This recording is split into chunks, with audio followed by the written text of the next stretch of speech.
The last nipples. The last nipples. Get it in. Can we have a minute silence for nipples, please? Yep. So we'll sit and think about what we're doing. Never seen again. Out of context. This makes absolutely no sense. Right. Nay, fucking about. Are we ready for some Dungeons and Dragons? The last 106 individual sessions. It's a lot of hours. Don't calculate up. It's a lot of our time we spent make-believing. Oh, baby.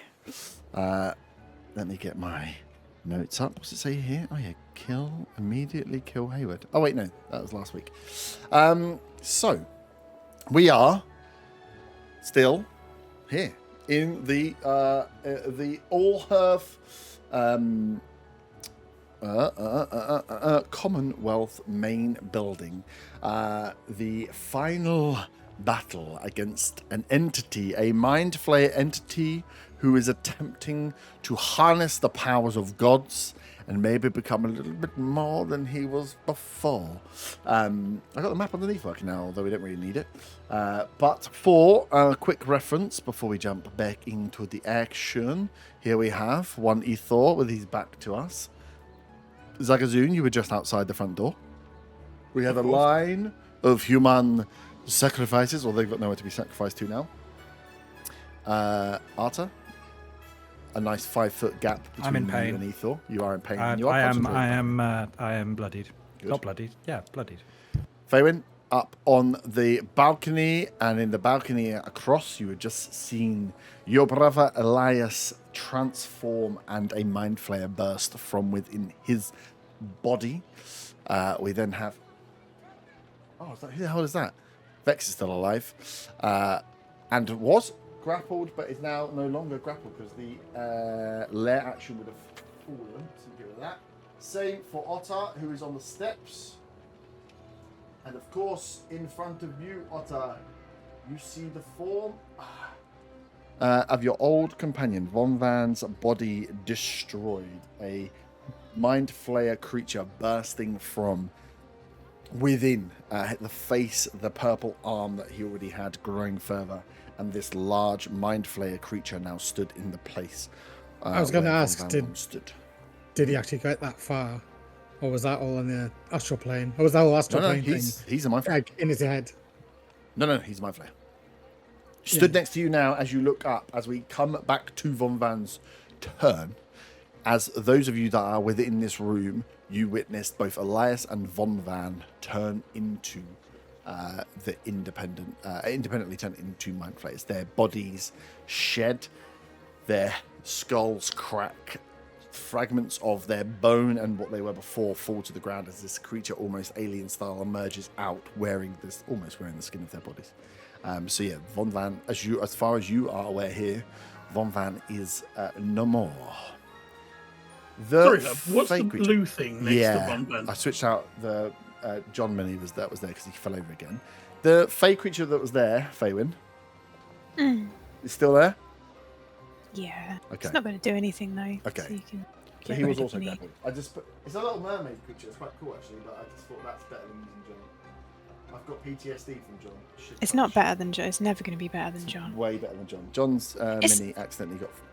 Is screaming a free action? Because I know you said crying is. Screaming also free, as long as it's not loud. No, I'm not actually going to scream, but I just mean I imagine Faywin will scream. Yes. So yes. Oh, okay. Yeah. The two guys have just. So that was a legendary action that followed the lair action dropping. So the tentacles, the black inky tentacles that were surrounding this square of space here, are gone. The arc, the heart, the lich heart of Ethor was destroyed. First the casing was destroyed, then you destroyed the flesh creature, the human faces attached to their necrotic energy was destroyed, leaving behind a large fleshy heart-like object, which Faywin, you sharpshooted, killing and destroying as it lie on the platform at the very back. On that action happening, Ethor, who is not bloodied, Who has been And taking not some called damage? Eeyore. Not Eeyore, Ethor, don't. So you're very close. You're very close. On the killing of the heart, on the ability to draw power, on the external phylactery of this Lich Flayer being destroyed, he said, no, not like this. And pushed out with his legendary actions a call to arms for all Mind Flayer tadpoled thralls. And in the state that both Von Van and Elias were in, they failed wisdom saving throws to control their body and turn to Mind Flayers. So as you all in this room are aware, Von Van is no more, and Elias also no more, but in their place look two freshly born, but more cognitive than the ones you've seen before, Mind Flayers. These look like these look more akin to, I suppose I haven't even fought Mind Flayers yet. These look more akin to Zarkul than they do than the vampire ones. The ones that are outside were a different type. These ones look like more Zarkul-esque, have their mental capabilities about them, Mind Flayers. Bonvan, you, however, upon dying, woke, or your eyes opened, we'll say like waking up, as you were found floating in the astral sea. Your soul had been tethered to the astral plane, and where your Mind Flayer thrallness was not actually linked to a tadpole, your full body had not been consumed. Your soul, the way that Elias had not been merged fully with the Mind Flayer, creating this slight fract. So whilst it enabled Ethor to call on your body, and with a wisdom saving throw, you losing control, you aren't actually as corrupted as Elias and some of the other thralls are. You awake, you see Tycho, you see this large, it looks like a seafaring ship, but is just floating in the astral sea, backed by the sun. And coming towards you, Tycho, floating through the air with two of these green Githyanki warriors, and Tycho presents to you the option to send you back. He comes to your aid as your body is found. He presents these options to you in a manner that you only would be able to hear. He lowers his tone when he talks about the sending you back as a Mind Flayer, knowing full well your relationship with him. You know that he is trying to obviously keep that information from those behind him. But he does present you the two options: to be reincarnated, to be sent back to a new body, but your elven body before, with no Mind Flayer corruption, with your soul being completely parted from that part of Von Van, the two halves split, to reincarnate yourself back in your full elven body, at least a half elven body, or to, if required, to double down and to come back into the Mind Flayer body that you had left behind. That body that is now a Mind Flayer was once your body, and there is still a connection. So your soul can be sent back into the body from which you came from, into the Mind Flayer, but that will be the full connection. You will now be a Mind Flayer, and you will be at odds as everything a Mind Flayer is. That comes with power, and that comes with the ability to be ruled by an Elder Brain. Or you are reincarnated into a new body, and Tycho will attempt to send you back into the space, but you have no access to those bodies. You go back in with the health you had before, with the spell slots you had before. There is no further buffs. He can just reincarnate you into your elven body. I suppose as you are floating there, this is a lot of information to get in 6 seconds. That you've been presented. Time does slow in the astral plane, so it is a little bit longer than 6 seconds, but you essentially died. You've woken up, not sure if you're in a dream, seen Tycho, and he's pretty much gone. You need to make a decision now. Do you want to come back as Von, or do you want to double down, go in as the Mind Flayer, and see if that is what's required to help you save Allhearth?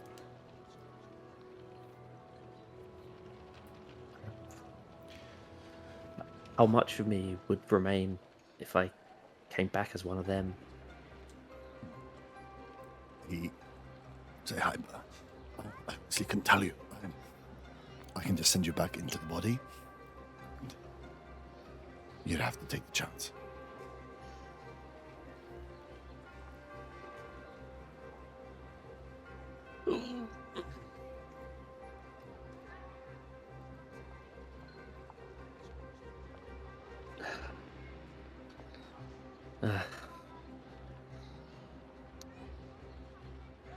See, he starts getting I ready to cast a think spell. I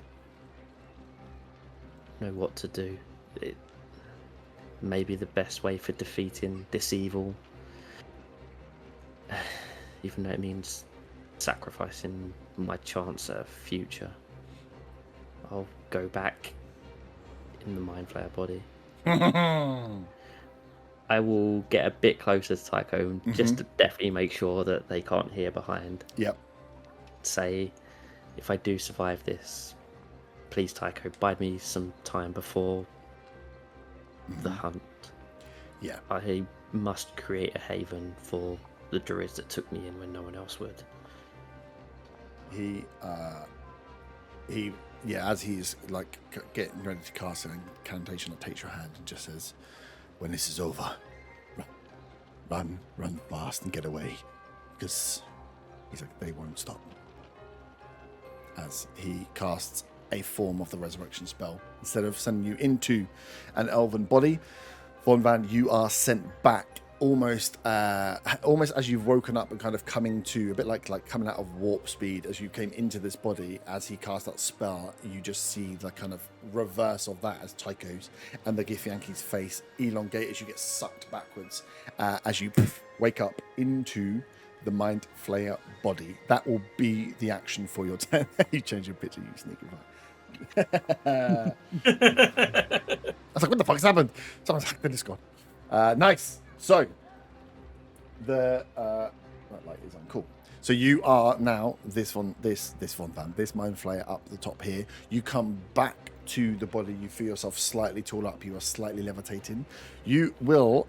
You still have your spell slots and stuff that you have now. You have access to all the spells you had on the feet that you had before, but there is no need to roll if you cast those spells, so they can be used without any problem. Can you move your intelligence up to it's a 20, not a 19 actually, sorry.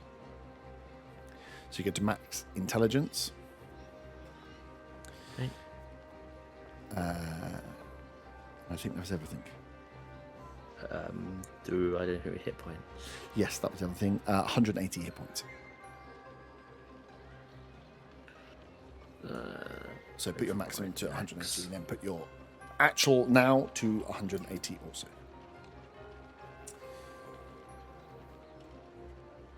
You have immediately as you come into this body that will be your go. So we'll go on to Otan next. But as you come into this body, it's a bit jarring straight away because you are, like I said, slightly taller. You are elevated. Your perception that you've been working at your height for the whole time you've been alive, right? As you've grown through, and all of a sudden to be a bit taller, to be in a body that feels slightly off.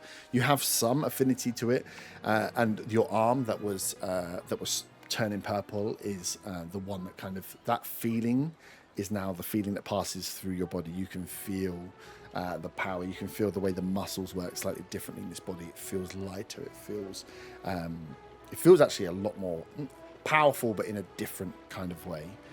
As you survey out the battlefield, exactly where you left before, looking down at your companions, looking up and seeing Elias, who's in the same form.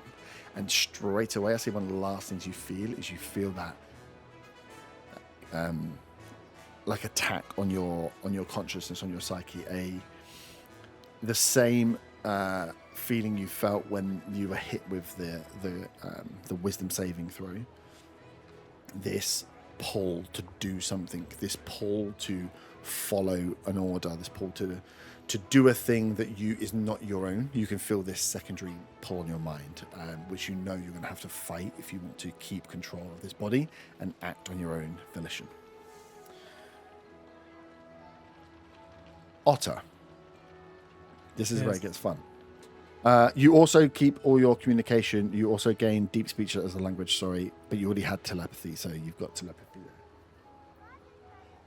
Otter, you are next. For you do not see.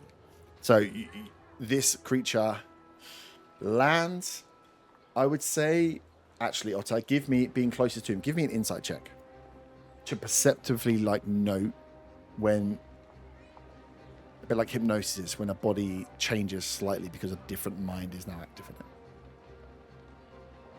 it. That's a grand total of 10. Overcome by what has just happened, the raw emotions. You've got 2 new mind flames that went into the battlefield, and the ether is floating off on the back. Things are not looking good because you're a man down. So you're up first. And then there's been no communication from what I thought was Von at the time. It just screams out, no! And he just says towards the creature, I'm sorry, my friend. I can't let you live this way. I know you wouldn't want it. And I will move up and make an attack roll at Von.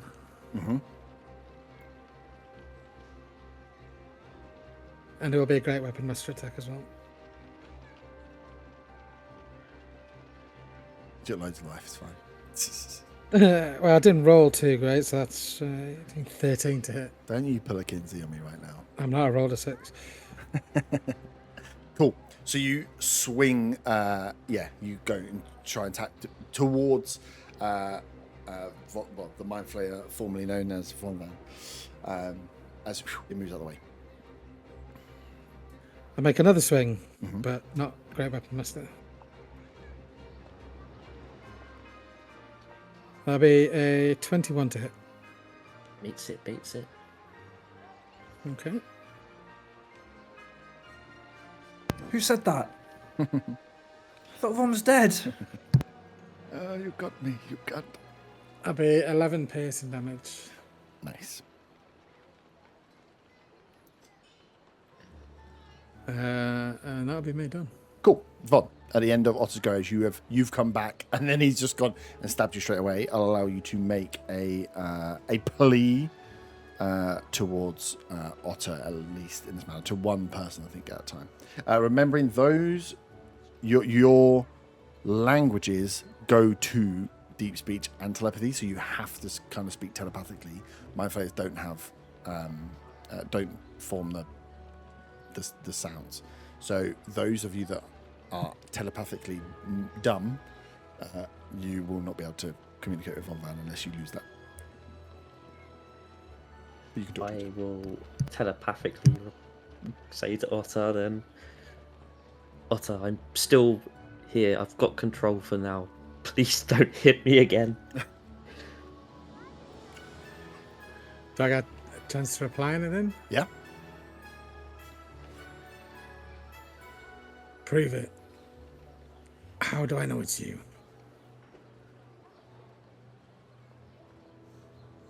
And I guess that'll be that. Till the next round. He's gonna talk about the mole on the back of your ass. Which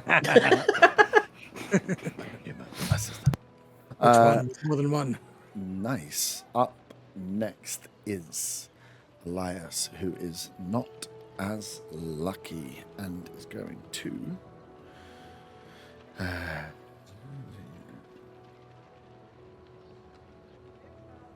Also, I'm guessing when I'm saying that, I can't speak telepathically, so I'll be speaking out loud.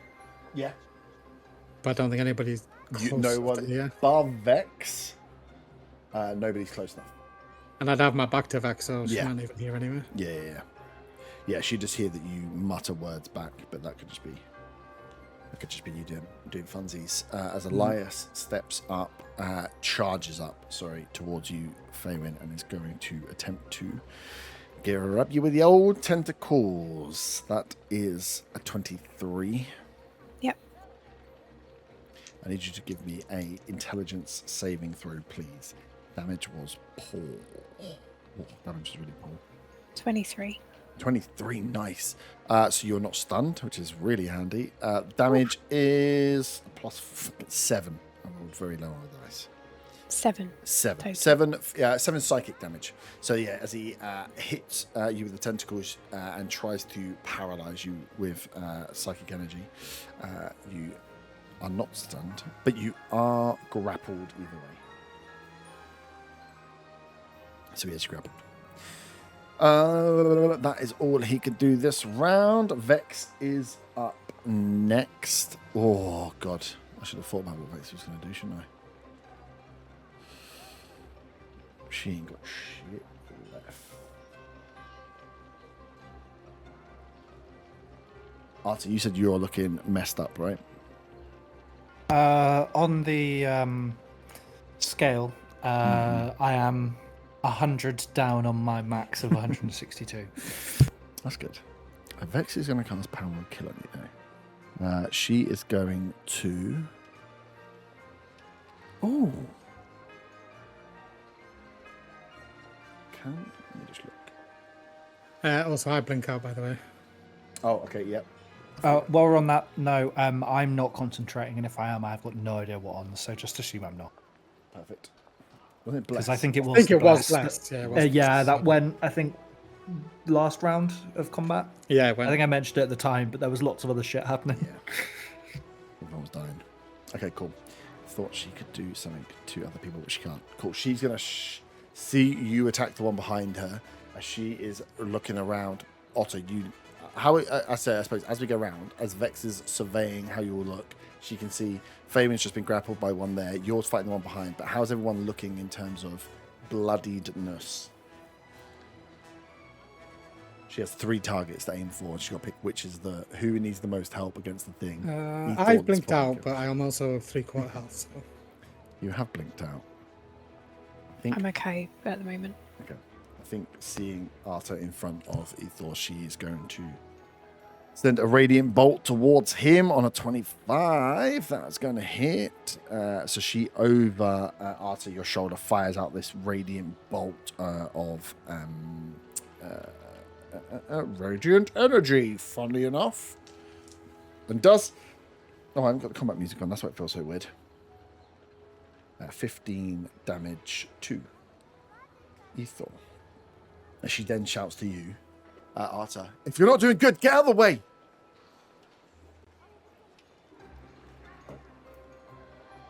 There we go. Alright, bitch, you haven't done anything this fight. Do you not speak Arthur to thinks Vex in his like head. that? Call me a bitch. And unfortunately, Von Van can hear that because he said it in his head, and that's how mind flayers work. Arta, you're up. I'm going to run away. Ethor. Am I within area of opportunity attack? Depends whether you think he has a range on his thing. Oh, okay, no, that's fine. So You're 10 foot away, but it's whether you think that his great sword does 10 foot damage or not. Yeah, I suspect it does because he's got long arms. Okay, if that's the case, does that do thunder damage or is that? It's that makes sense. It's called thunder. Fuck. I just need to do some kind of lightning damage. Or do I think he's going to fail a strength saving throw? Or I could just disengage, but I need to get damage off. Okay, I'm going to try and telekinetic push him first. Can I have a strength save with my bonus he's action? flying, I suppose. So he can go right, and he rolled a d10 for that. That'll be funny. Strength, Jesus, that's a 30. Okay, well that didn't work. Yeah. To my next plan. Oh, fuck. Do I think he's going to fail a con save? No. No. No, I can't fog cloud. That's ridiculous. Bring it back.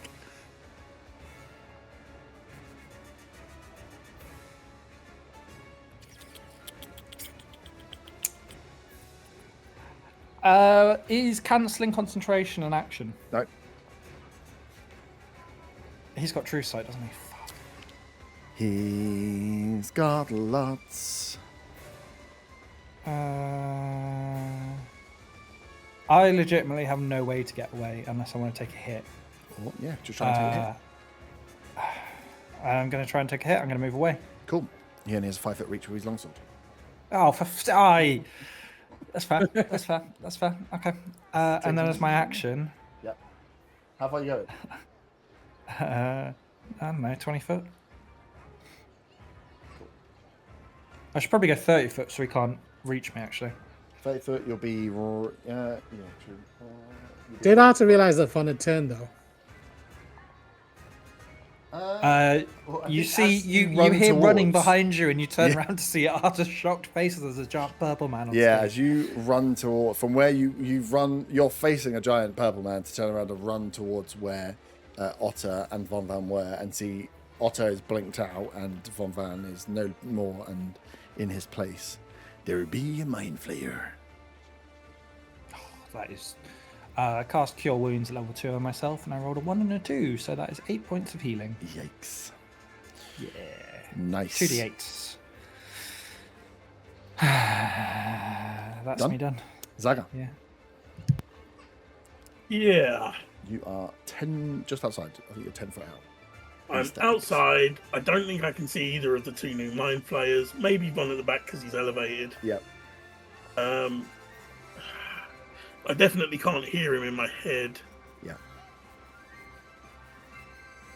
You would have heard Faven scream. You would have had Fabian scream. This is like a cathedral sized internal room here, so it probably would have been quite a horrid echo of scream that came back round and shut out the door at you.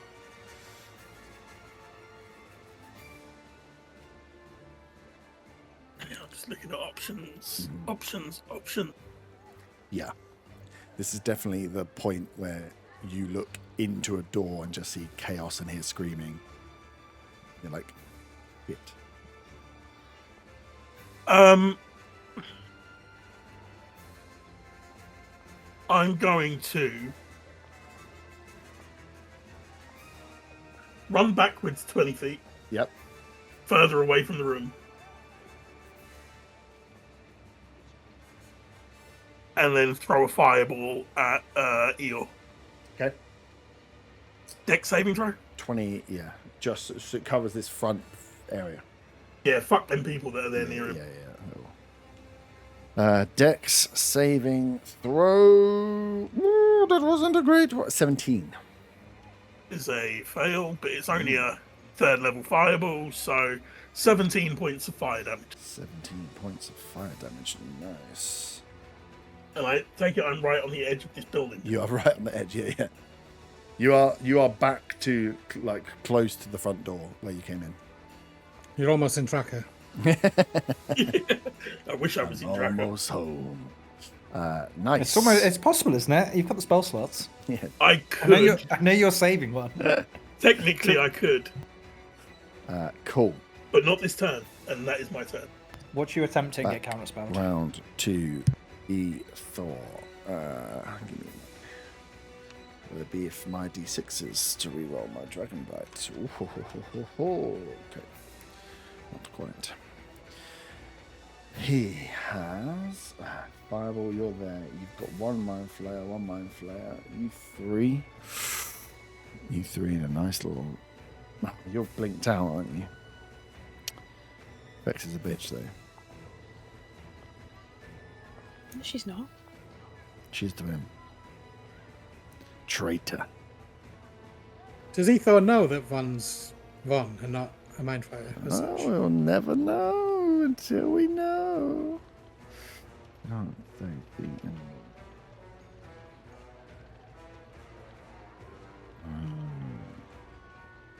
How do we...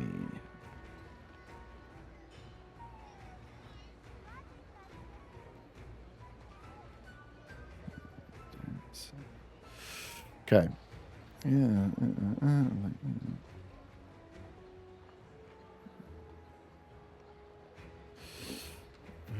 Do I just do what I was going to do with the image? I think he does. You are far away, which is annoying.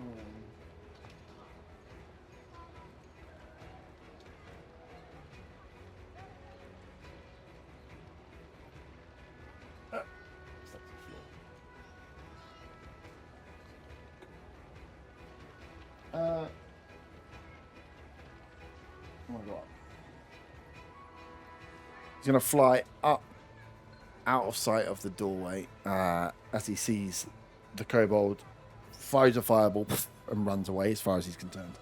Turns back up. He's got his 2 mind flayers here, and with everybody in this room has enough to start here and work his way back out into the city, I think. So he's going to, from this elevated position, fire off his psionic blasts. He is going to send 2 at Vex. First one is, what did he add? Oh yeah, cool. He adds 14 to him, so it's a dirty 20 was the lowest. 2 attacks against the Vex. 2d10. First one hits her for 16 points. And the second one hits her for 25. Vex goes down as Arta, you watch 2 of these psionic blasts look a little bit like the Eldritch Blast fire out this psychic damage.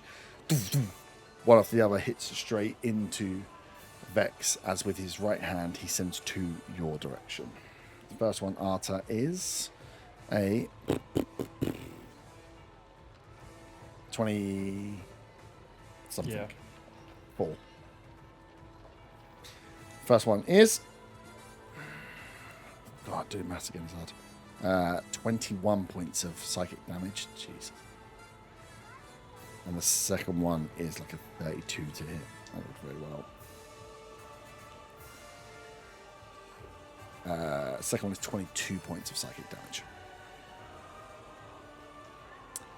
Yeah, I'm not looking good. No one else is around. Feywin's been grappled, Zaga's gone, and Otta is blinked out of there. That is Ithor's go. Legendary actions are revived. Feywin, you are up. You can strength or dex to get yourself out of the grapple, or you can attack the creature that is there. I'm gonna dex to get out, please. Mm-hmm. So it's not It's not saving throw, is it? No, it's just an a ability roll. check. Yep.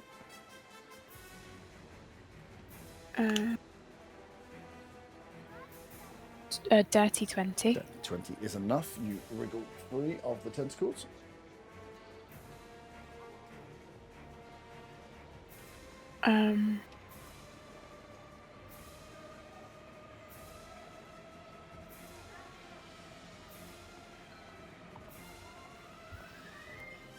Can I'm going to Misty step away from him. Yep. Could you please show me 30 from him into the middle of the room? Yeah, you get almost across. Like down here. I think this middle gap Yeah. is like just. Would that give me cover from the balcony of the guy above me or not really? From where he stands now, potentially, but he can fly, so he'd need to just move 5 Yeah. foot to get. I'll do it. Oh, yeah, I'll do it anyway. You can go Please, diagonally. thank you. You don't have to go straight lines. Yeah, could I go diagonally but not block the door in case Saga wants to come back in? Please. I wouldn't Next want to be the joke. excuse. Yeah. 30 takes let me you just right mark that alongside, off. right alongside the door. Second. It's a 10-foot wide door, Cool, thank big you. enough for even the smallest kobolds. Cool. So that's your action bonus action. Yeah. Bonus action. I'm going to attack Elias, please. No, you use your action to get out of the grapple. Oh, okay. Oh, I rolled a nat 1 anyway, so. No. We'll save that for the next attack. We'll just roll it forward. No. Cool. Up next is choice of. Cool. Yep. Up next is Von. Von, can you give me a wisdom ability check, please? Not a saving throw.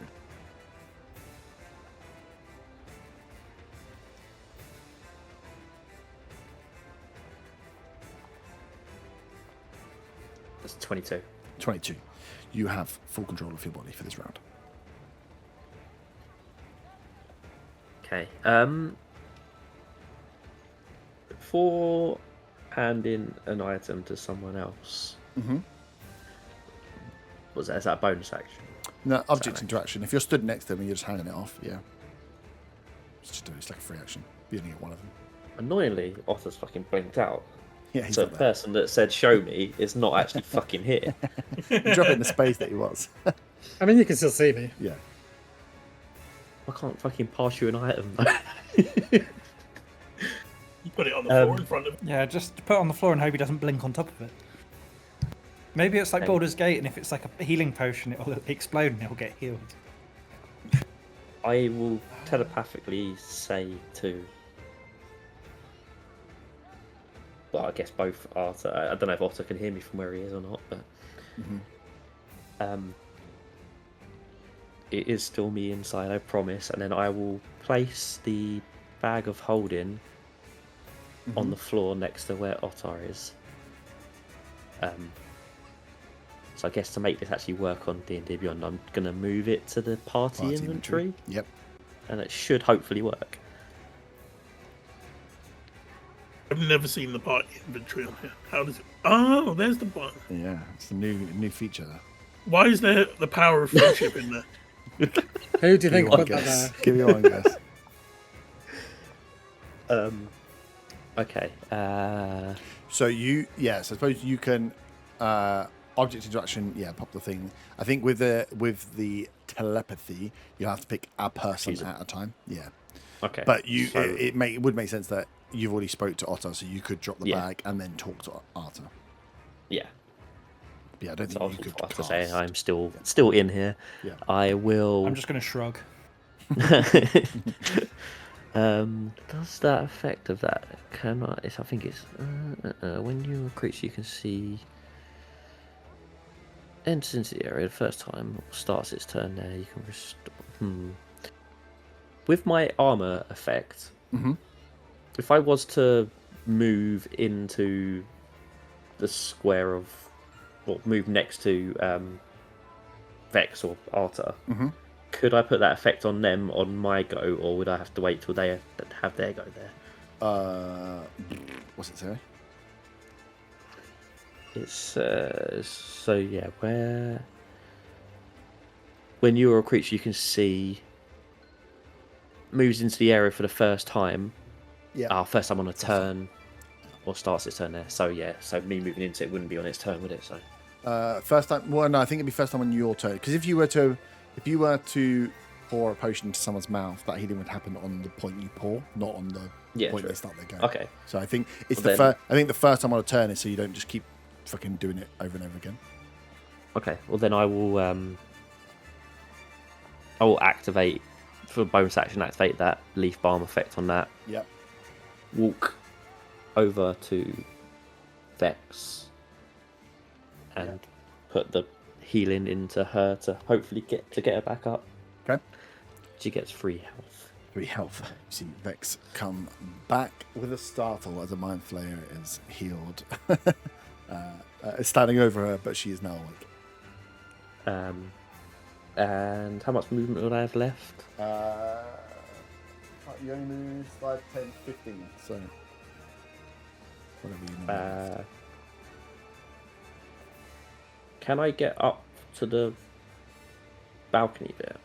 Yeah, you could use your levitate ability to get up. You just don't hover, so you have to land, but you could. Okay. Yeah, if I can land up there. Yeah. And then I will. How far am I from Elias? About 35, 40 foot. Okay. I'm gonna try something that might be stupid. And might just Says the not man work who's now at a all. mind flayer. I'm gonna try using my psionic puppetry on Elias. Ooh.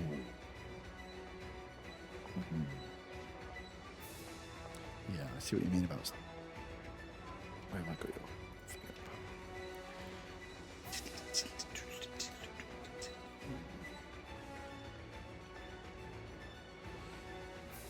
Let me check it. I don't think you are let me see. Is it under a spell or is it just under the feet? It's under the feet. I've got your sheet open. So it'd be an intelligence 19 DC if it does work at all.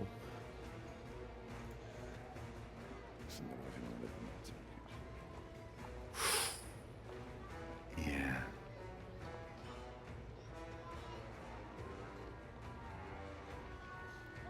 Okay. Intelligence save. It might, but it might not last for long. Okay. Cool. Intelligence save. And he has quite a good intelligence save, actually. Oh, I rolled low, though, so I only rolled a 14. So that fails. So I have control over Elias for now, at least. Yep. Nice. That's so you movement, action, and you kicked off your armor as well, right? So is that you Yeah, that's me done. done? Otter. You blink back.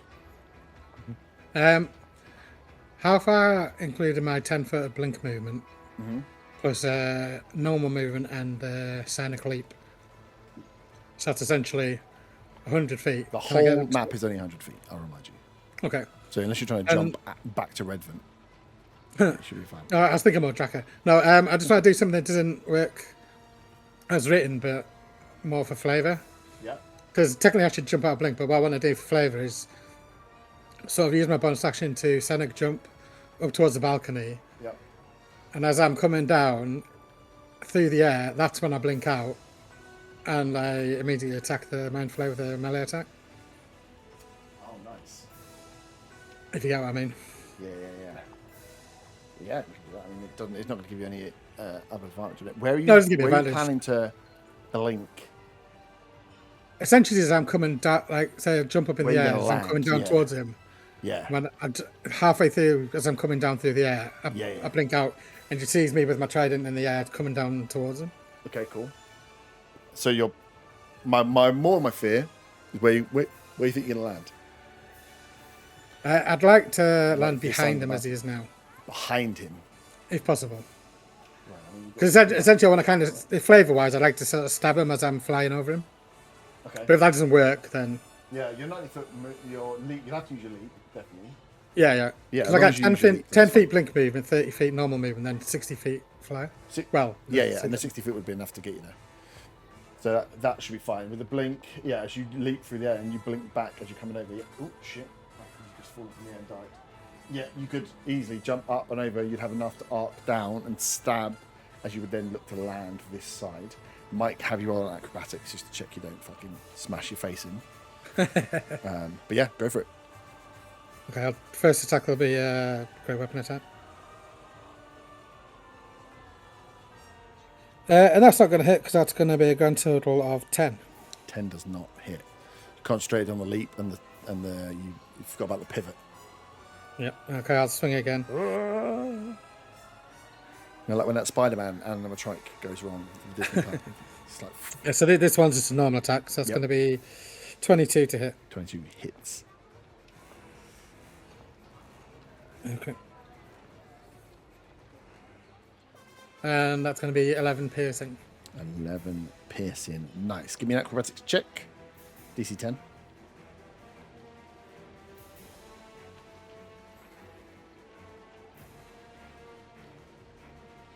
8. 8. Oh, fuck. You land prone. But does he blink? Oh, yeah, that's the more important one. So you're saying the second hit was at the Mind Flayer's angles? He hits once. Because he was on the floor. He goes for the second hit in lieu of sticking the landing and hits the second time and then poof, lands on his back.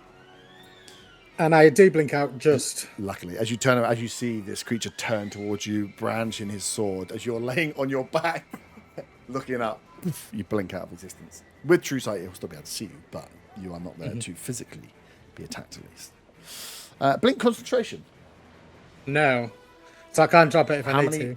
How many rounds? That How long does it was last? the 5th. That was the 5th. Is so it a minute? It's a minute, so I've got 5 more Okay. left. Make sure I write it down. So I thought it was concentration for a second. Nice. Up next is Elias. And he doesn't know he's been controlled yet. So, Von Van, what would you like Elias to do?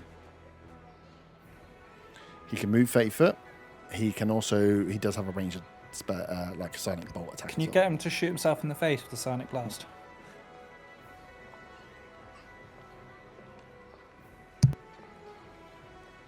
You can't do that, Is seppuku a free action? Is yeah.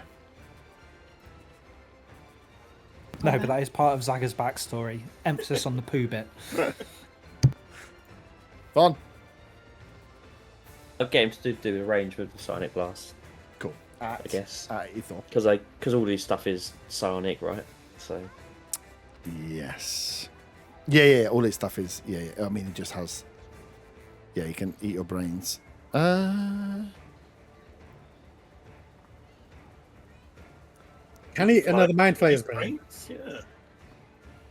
how can you move? You'd have to knock him out. 30 foot. So he won't make it. It wouldn't make it across to the other side. Okay, I guess I just do the ranged attack then. Give me an.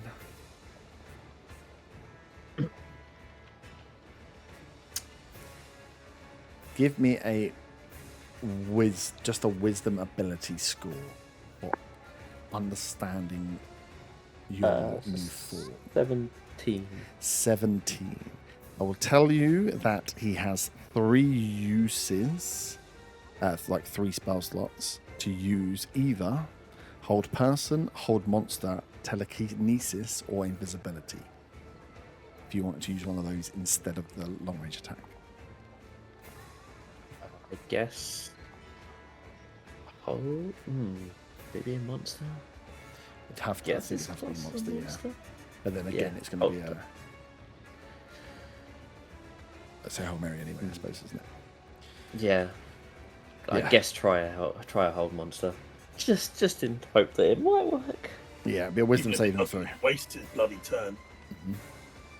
Yeah, Sweet. true. So he throws a hold monster out towards Thor, who is going to roll a wisdom saving throw. I rolled a 28. So he uses up one of his slots at least. Saves against it because the save is 18. So you know that as well.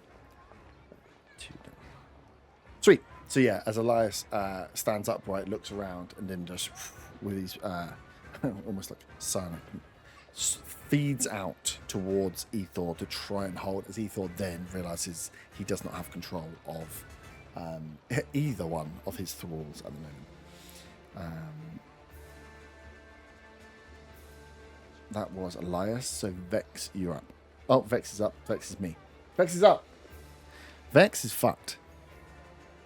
I think that's the There is a technical. bag of holding next to her. Not a lot.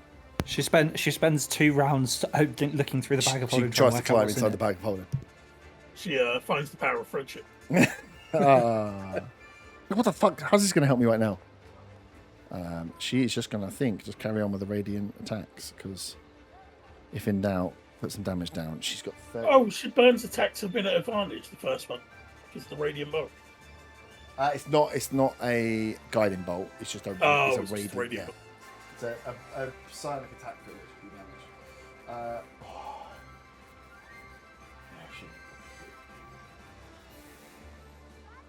She is going to see if she can stick. She's got pretty good dex, I think. Dex modifier is 14 overall, supposed to 18. Nice. So she runs past you, Arta, leaps up, grabs one hand, pulls herself up on top of the balcony, and is just going to fire a radiant bolt out at Elias. Not obviously understanding what he's just been doing, but seeing that was Elias, she rolls on that one. And fires a radiant bolt into the column behind him, as she looks like she's taken umbrage with his turning, and will be concentrating on him. Arta, you are up. I mean, would it be boring to heal myself, or should I just take the hit? Pick what hit? The impending death. There are a couple of things in the bag of holding that could heal you a little bit.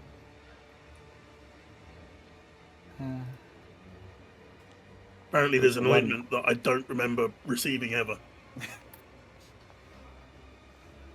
There's one that- very is that- important potion in there as well. That Yes, there is. That ointment's that one rare loot that you never got. I've never seen this. This didn't pass through my hands.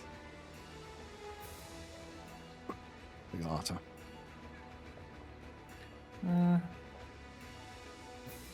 Nah, fuck it.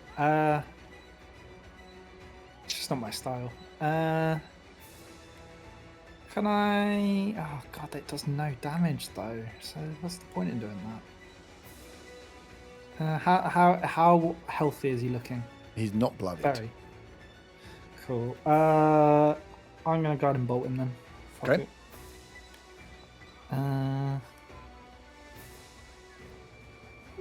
30 to hit. 30 hits. I keep worried about 30. That'd be really 24 radiant damage. 24 radiant damage. Nice. Which is a very good roll, better than average. That's what she said. And next attack on it's got advantage. Advantage. Nice. And then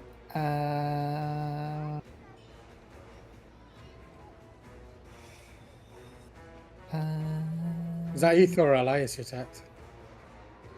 Ethel. Oh, nice. And then as a bonus action, I am going to add 25 feet to my reach. Mm-hmm. No, not going to do that. I'm gonna set up Tremor Sense just because I've got a bonus action and nothing else to do. Okay. And then oh no, wait. Actually, can I move 10 foot away? 10 foot closer to the stage first. Yeah. And then do that. Nice. So you back up, the whip out, feeling truly like the man, the watcher. Cool. Arta is done. Let me just check because I remembered I've got legendary actions and I do want to kill somebody.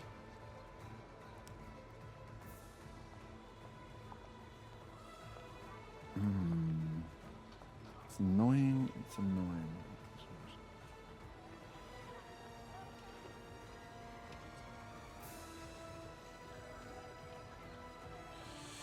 Okay, he is going to use on this. Actually, I'll tell you what. On this go, he'll use his legendary action to do the control check against your DC to get back control of Elias with a 25 intelligence. He will break your puppetry with a higher force puppetry.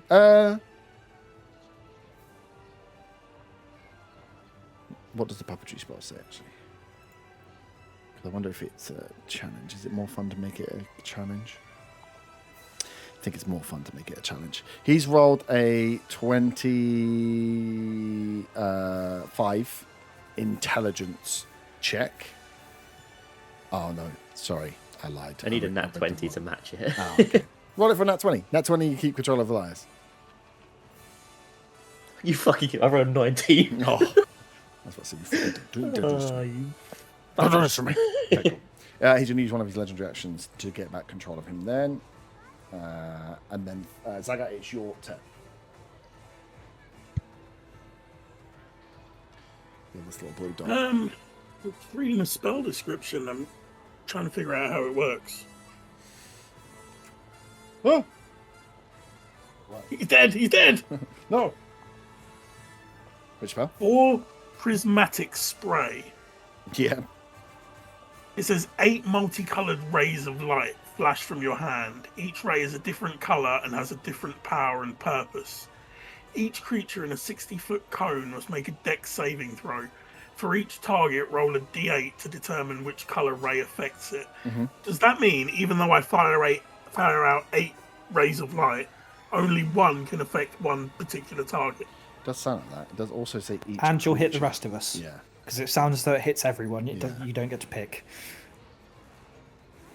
Yeah. It's kind of just a shotgun approach, isn't it? Yeah. Yeah, it's like if you've got a lot of them there. Self 60 foot. Each mark out range and each range different colors. Each creature in a 60 foot cone must make a dexterity saving throw. Each target rolled. Yeah. But you can't just. It would be a bit much to just fire 8 at one thing, wouldn't it? Oh yeah. When they do 10d6, yeah. Can you imagine you just like I'd just like to do if you just do 80d6, yeah. If you just do 8 dexterity saving throws, I might do 80d6 to you right now. It's like, oh cool. What game are we playing? Yeah, this is the shotgun approach. Yes, you'd have to get. You could do it, but you'd have to get in front, facing southward, so you weren't catching anybody else. Yeah, no. Well, I'm going to run up to the door again. I assume my 30 foot will get me back next to Faywin. Yep. And now I see there are 3 mind flayers. Yes. I can see all 3 of them from there. You can. Yes, you can see all 3 of them from there.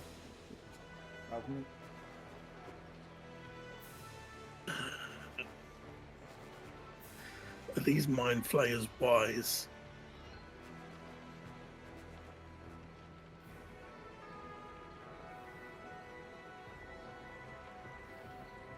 I'm gonna cast slow up at where Elias is.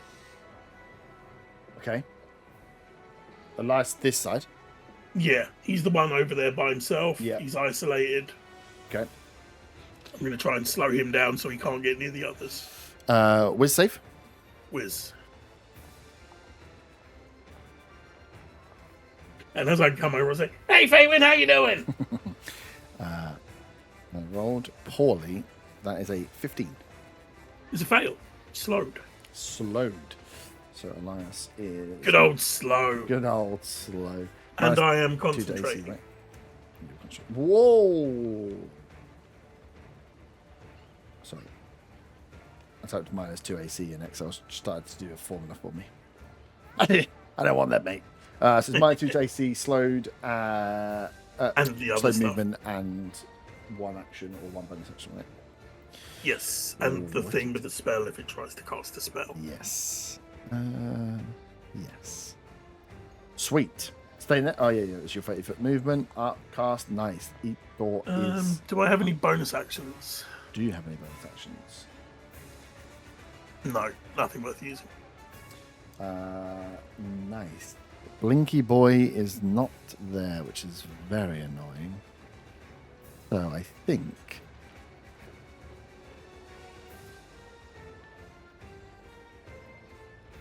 Does he want to do that to you now or not?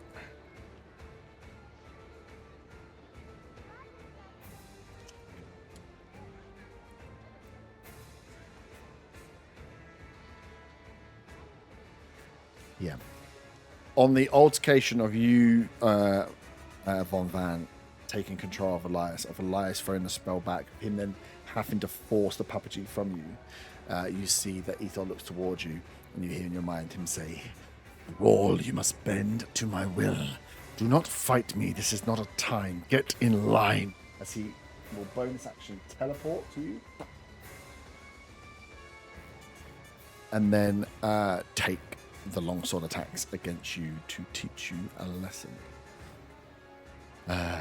First attack is a 28. I'm just going to do all the attacks at once because I know you've got lots of lovely health.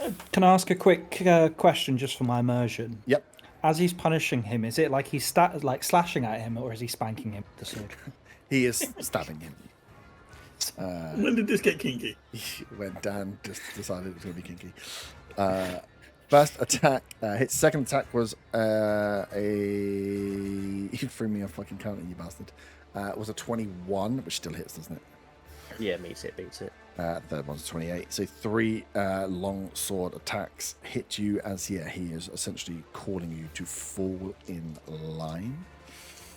I will, as a reaction, activate something I've not actually ever done, even though I've had it for ages. The spore burst thing of the fungal amulet.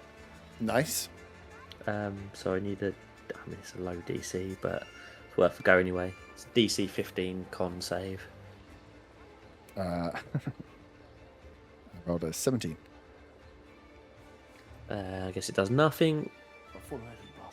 Yeah, it does nothing otherwise, is it? That's annoying. Yeah, that's a lower level. Cool.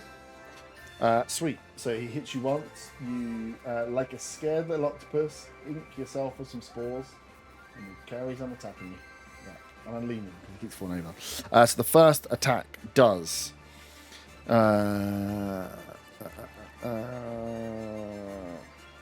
17 points of slashing plus 13 points of necrotic. Second one does, that's a bit lower, 16 points of slashing and 9 points of necrotic. Third one does 22 points of slashing and, that's a roll, and 10 points of necrotic. He is calling into you, slicing in, essentially trying to get you to weaken your resolve again to get you back in line. I'm bloodied. How's that new body doing for you, boy? That is better than the old body would have been done on those attacks. That is him done. Legendary actions back. Faywin, you're up. I'm going to use my last fairy fire arrow on Ethor. Mm-hmm.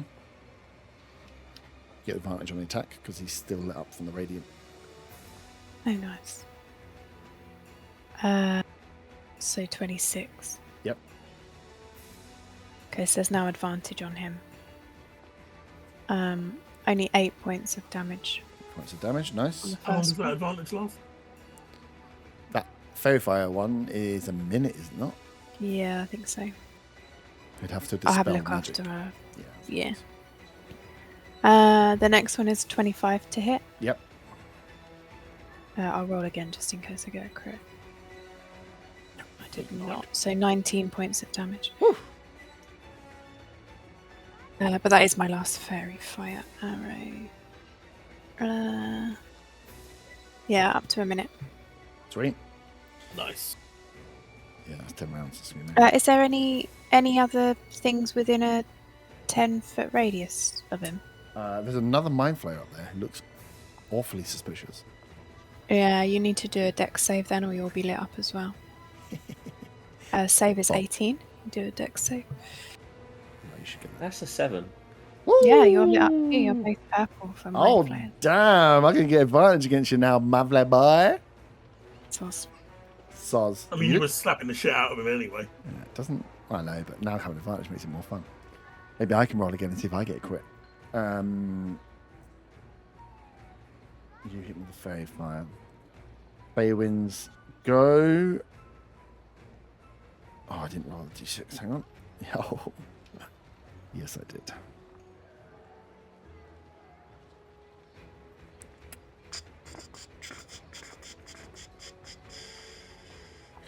Cool.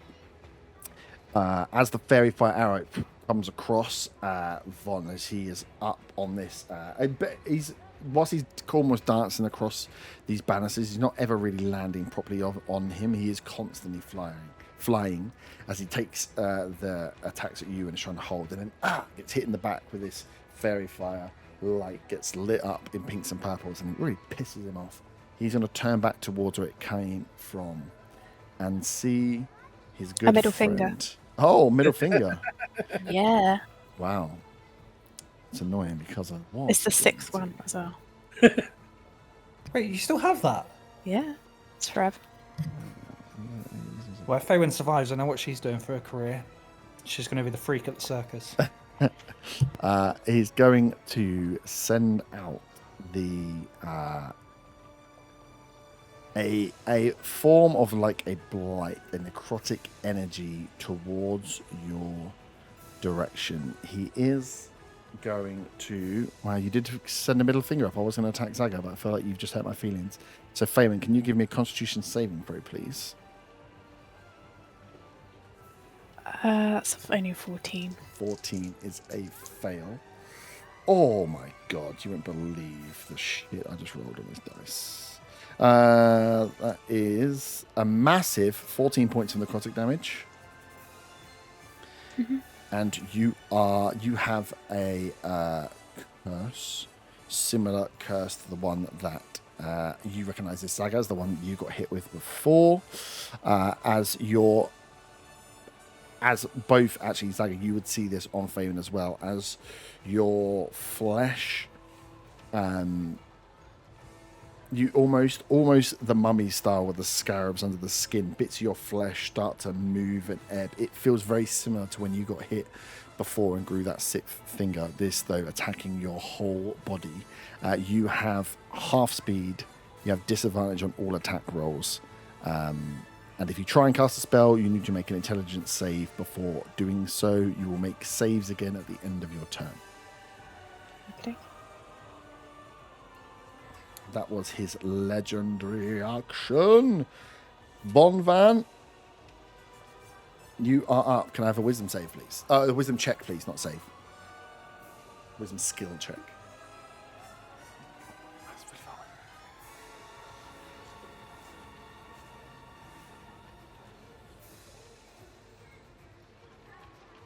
Fucking microphone. That was nat 20, sorry. Oh, okay. I was like, did you forget how to roll? No, you have control of your body. No, I got a new microphone where I can mute it on top of the microphone and I keep forgetting. Good. If you've got one of those, make sure that the volume thing, that you don't accidentally turn it all the way down. Oh, God. Right. I will telepathically say to him, it's me you want, leave the rest of them alone. Let me say that. I will... Ooh, I want you to do my bidding. I want this city. I realize I only have one bad guy voice, but I quite like it. Does that cost any actions? I don't think it doesn't, does it? I'm gonna get back the hit points from my armor. Nice 1 hit point, fantastic. Woo! I'm gonna go up into starry form. Yep. Archer, and I guess it would be a straight roll, seeing as it's close range, but meant to have advantage on them. So I'll use that attack on the bonus action to start off with. That is 22. 22 hits, meets it, beats it. That is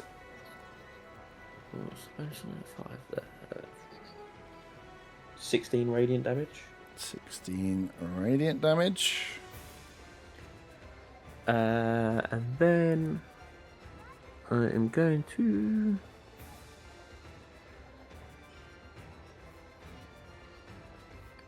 put it's a react. Yeah, the effect of it, I'll put a guiding bolt into him as well. Mm-hmm. That's a nat 1. That's a miss. I won't be using that dice again. That's my go. You, Faywin, Vaughn. Otto, you're up. You blink back. You are prone.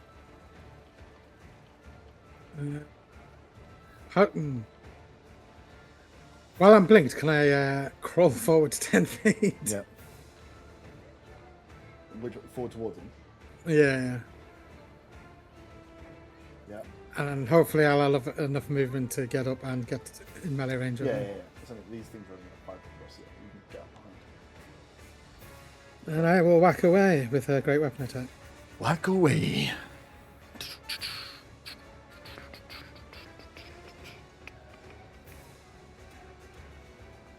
Oh, it's advantage, isn't it? Yep. 22 to hit. 22 hits, just.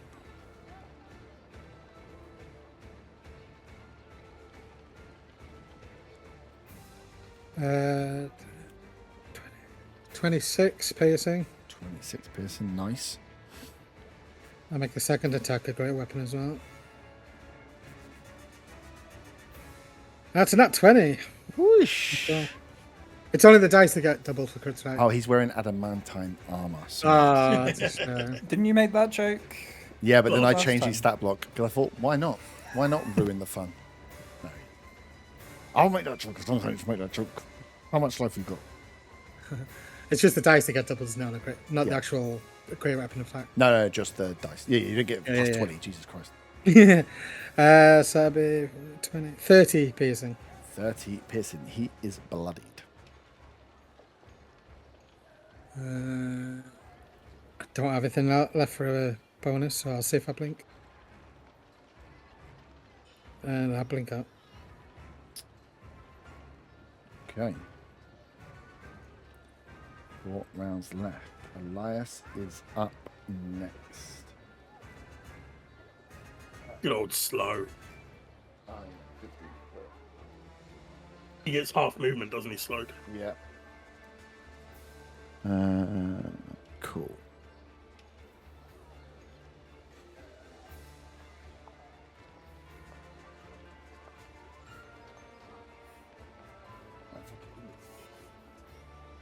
To the top of the stairs, though.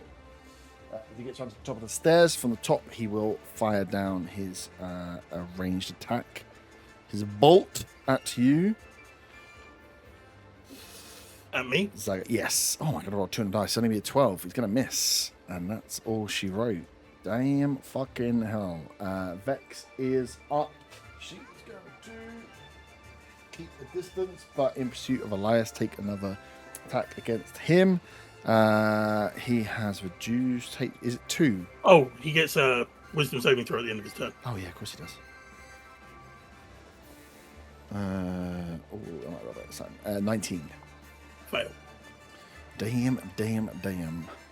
Yeah, it's minus 2 AC. Yes, minus 2 AC. So she is going to here. She's going to roll a 15. His AC is 17, so she will hit with the Radiant Bolt and do 16 points of damage to Elias. First damage he has taken. Arthur, you're up.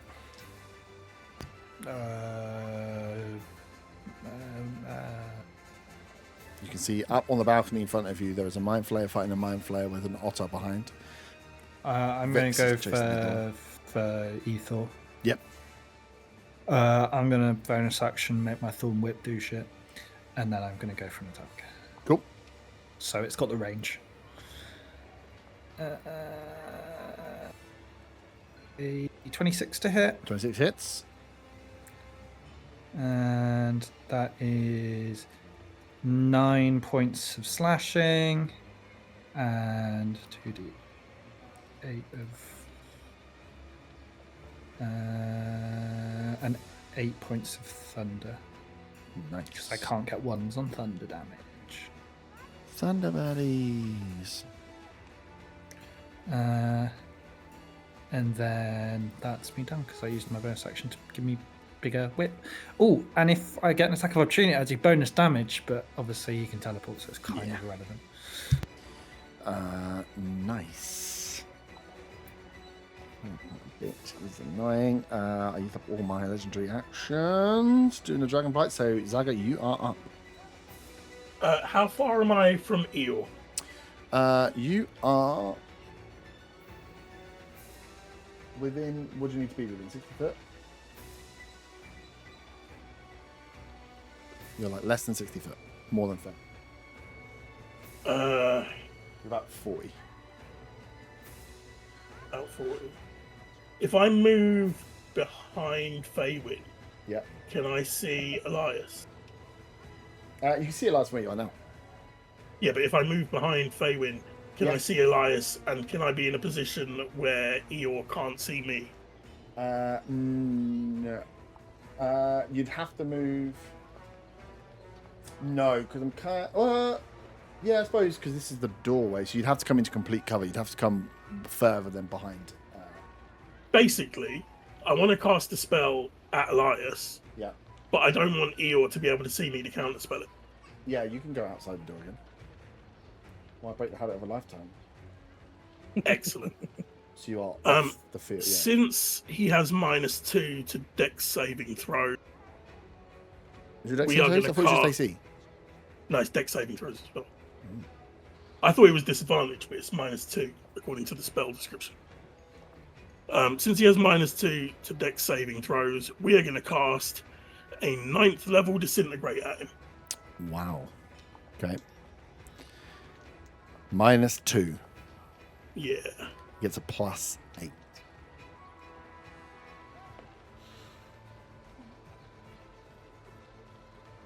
That is a 25.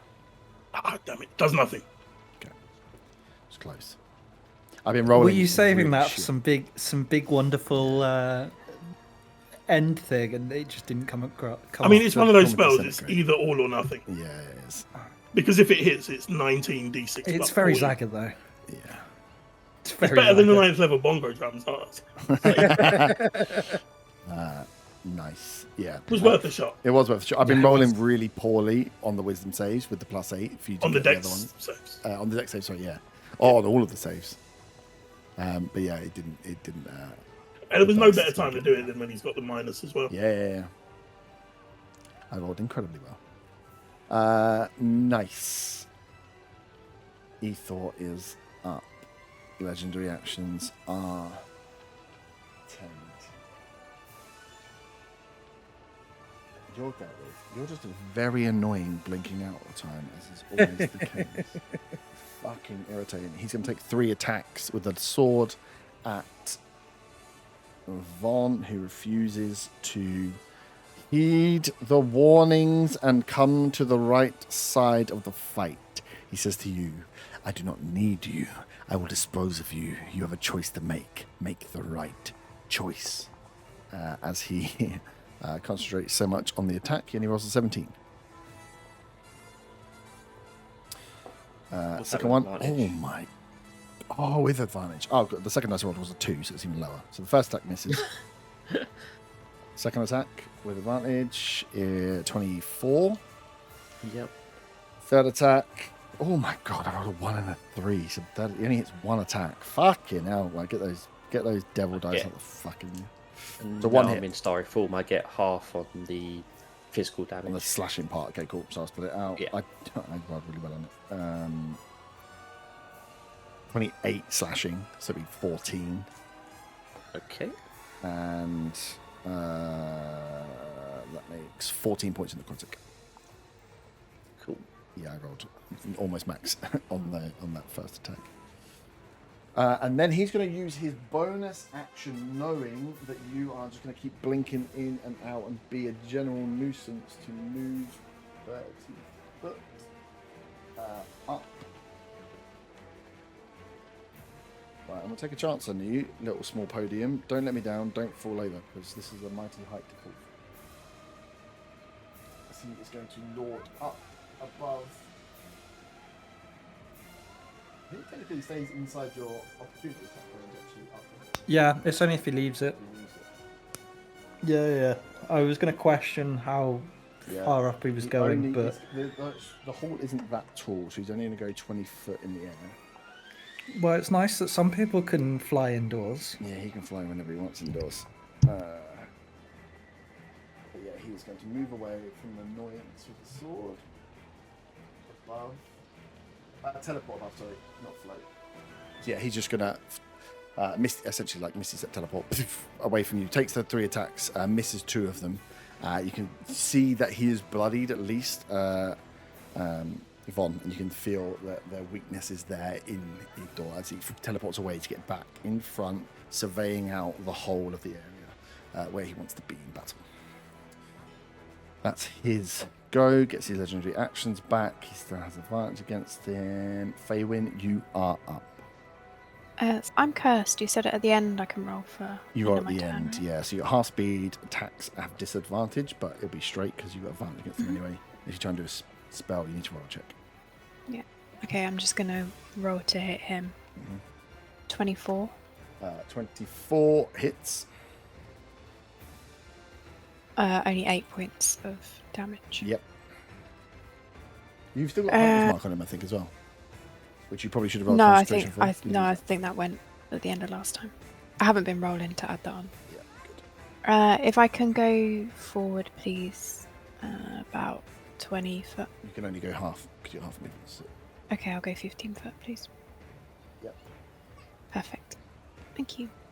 Nice. Constitution saving throw, please. Oh, do you only get the one attack when you're cursed?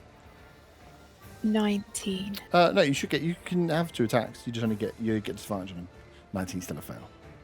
Yeah, I missed the second one. Oh, okay. Nice. Von, you are up. Wisdom check, please. That is 15. 15. Yep, you have control. I'm sorry, did you say that I passed my thing? No, you failed. Oh my god. No. 22 DC. This fight's getting so crazy that the floor's starting to fall apart. The meld of reality. So you say he looks bloodied. He is, yeah. Like, only just bloodied, does he look, or is he? Oh, I'm not He really was tell. bloodied last round when Otter hit him.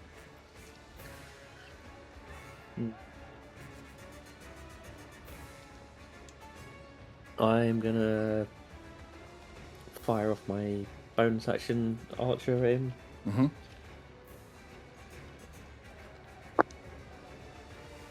It's nat 20.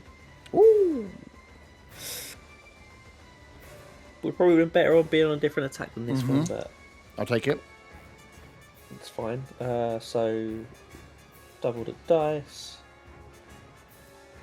So that's 23 radiant damage. 23.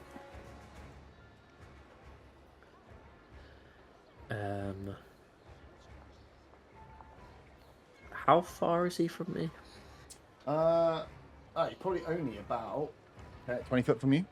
He's just teleported behind and up, so he's 20 foot off the ground, but you're 10 foot off the ground. Yeah, so he's 10 foot up from you in a way, so square-wise, probably only about 20 foot. Okay, I'm gonna move further around to like the top bit of the platform. Yep. We say a similar sort of distance away from him still. Yeah. But, Yeah. and I'm gonna see if I get anything good back from the healing this time. Only 3, but it's better than last time. And then I will. I'm gonna use all 4 charges of the mushroom blade. I think. So that is. Is it plus 11? Yeah, that is a 26 to hit. Yeah, hits. Right, I need to remember which bloody dice gets multiplied on this. So for 4 charges, so I do 1d10 piercing. So 7 piercing. Yep. And then 3d6 poison.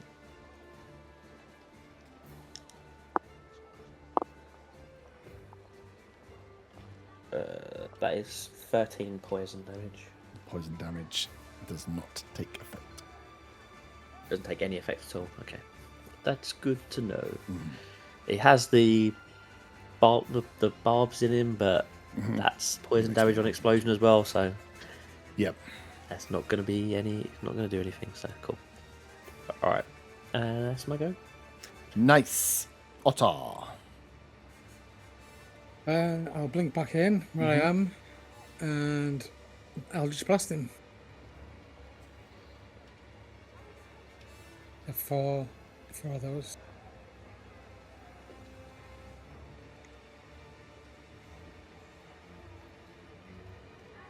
So that'll be a 27 to hit. Yep. 7 force damage for the first one. 7. Yep. 22 to hit. Just hits. Yep. 13 force damage. Yep.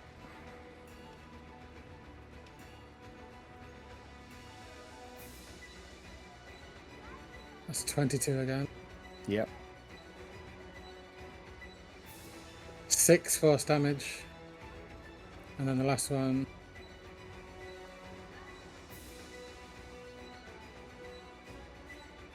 Another 22 to hit. Rolled 11 3 times. It's like you're making up these numbers. These are on D&D Beyond, so you can check. That's 14 force damage. 14 force damage. I'm already making up the damage dice here. Nice.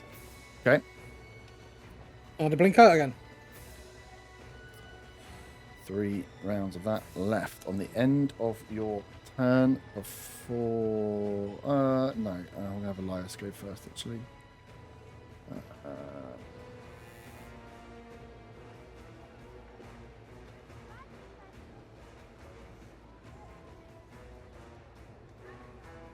Yeah. Hang on. Let me read something first.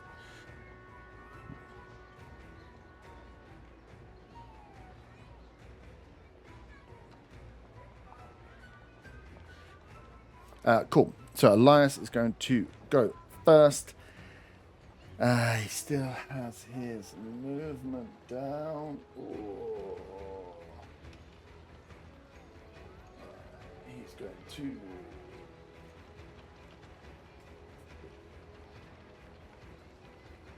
15 foot, fall down the stairs. He is going to again attempt to try and break this slow spell with the range attack on Zaga. That is much better. 29. Pretty Yeah, low. that hits. You can roll above that. That is 24 points of psychic damage. You got fucking mind blank, haven't you? I do. You are annoying. Okay. Cool. That's good. That makes sense for next time. Nice. Up next after Elias will be Vex, but before Vex goes... Ethor is Wisdom going saving throw for Elias. Oh, yeah. That might be a dirty 20. 20 meets it. Nice. He's now slowed. No more con for me. Cool. 50 foot radius.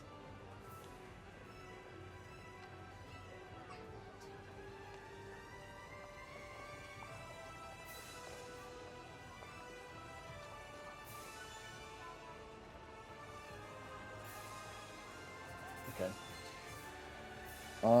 I'm going to need Otter, Vex, Baywin, and Zaga, because you are still in the area, to give me Dex saving throws, please.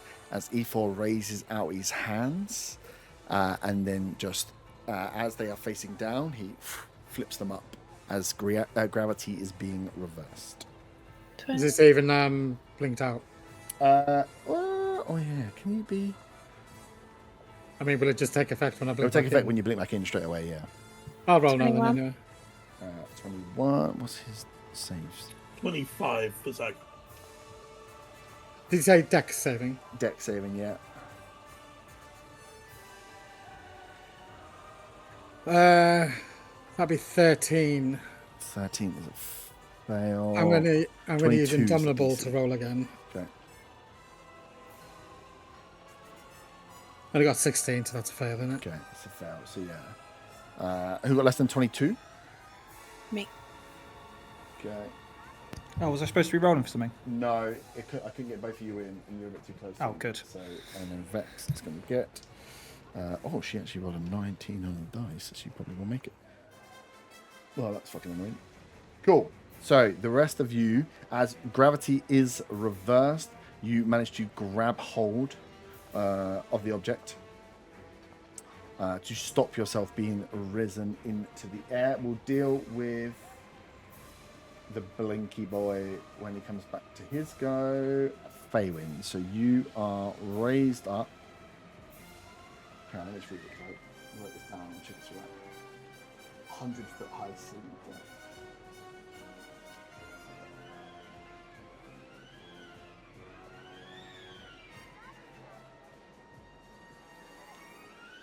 Cool. So you are going to be thrown 50 foot up into the ceiling. So you will take 5d6 damage as you are slammed into the ceiling of this building. Which is 18 points of bludgeoning damage. Baywin. blink will work. You'll just be on the ceiling, I think. When you blink back in, you'll hit that. So you might as well take the 8. Well, up to you if you want to take the 18 now. Take it at the start of your go. But yeah, as you blink in, the gravity will reverse for you as you just get shot up and hit the first bit of concrete that stops you. You say 18? 18, yeah. I'll just take that now. It's easier. Yeah, I think it might be easier. So I'm Faerun- now bloodied. Okay, Faerun and Otter, you are when Otter blinks back in, will be hit up to the ceiling. Zaga, you are holding on, and so is Vex holding on to the balcony. As gravity is still reversed for you, you are still being sucked up towards the ceiling, but you are not going anywhere for now. And then I think... Is that something that he can pick who it applies to? Would Elias be in that as well? It does check.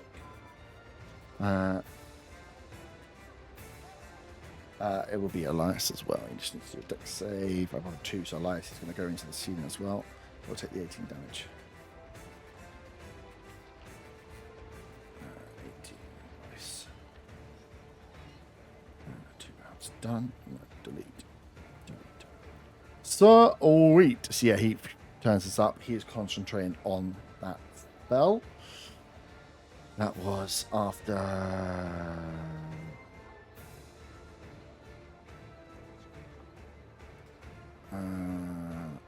Elias's go. Vex is up. She is holding on. Is going to...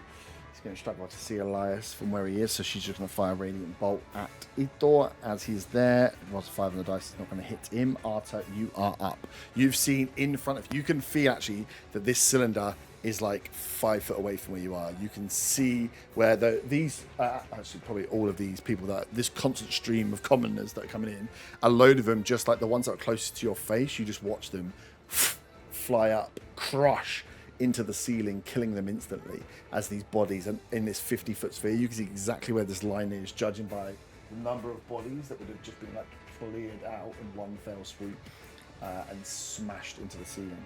As a load more continue just I'm going to use my final thing on my whip. Yeah. And he's been 35 foot of me, isn't he? Yeah. Yeah, he's in 25 40 foot. 35 foot. Cool. Right, I'll roll my attack. And then I'm probably going to get the hell out of dodge, but I'm kind of trapped. Mm-hmm. I'm not going to do anything because that's a nat 1. Okay, I'm going to... Yeah, Oh, shit, yeah, I've got advantage. Nice. Forgot about that. Shocked.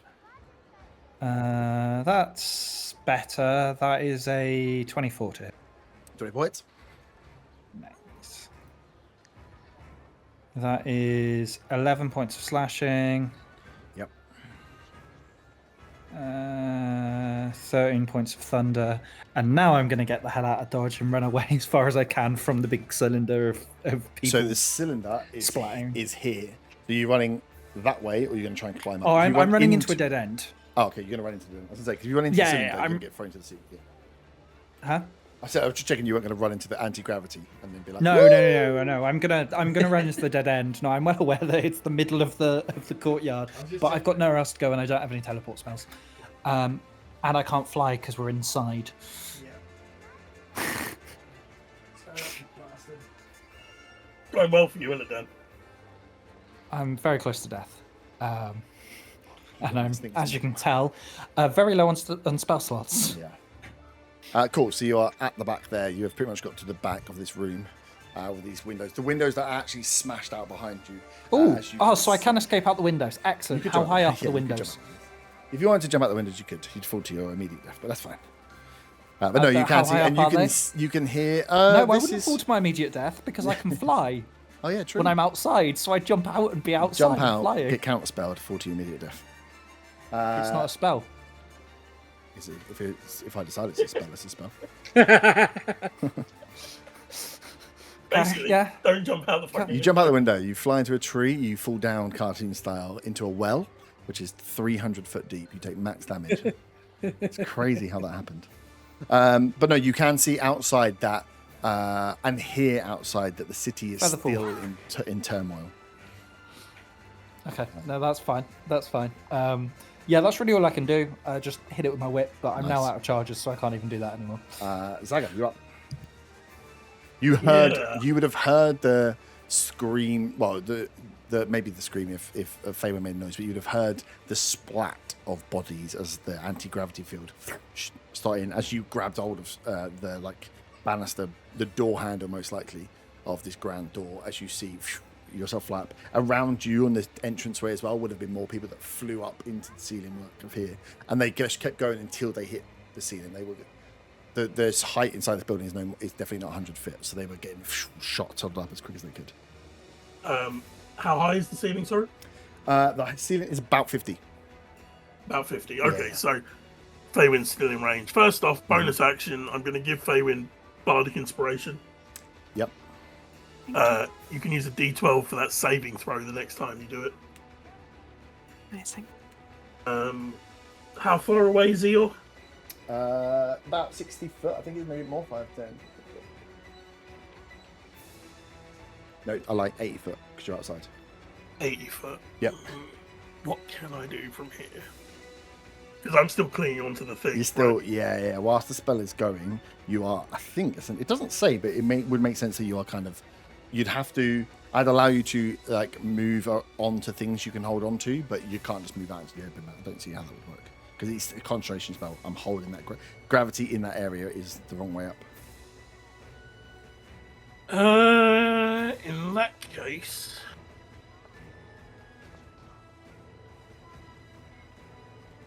and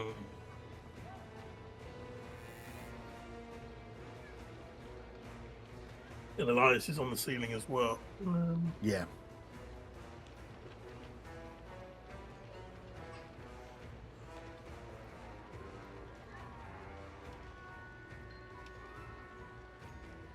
There's not a great deal I can do from here at the moment.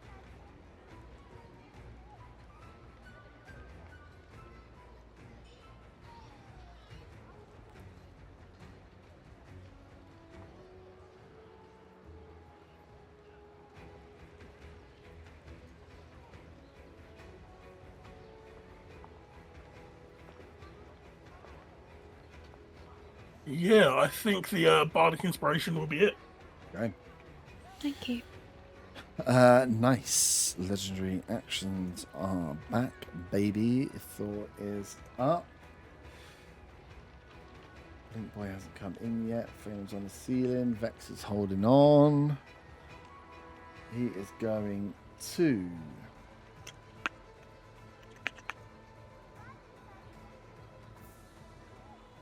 He is going to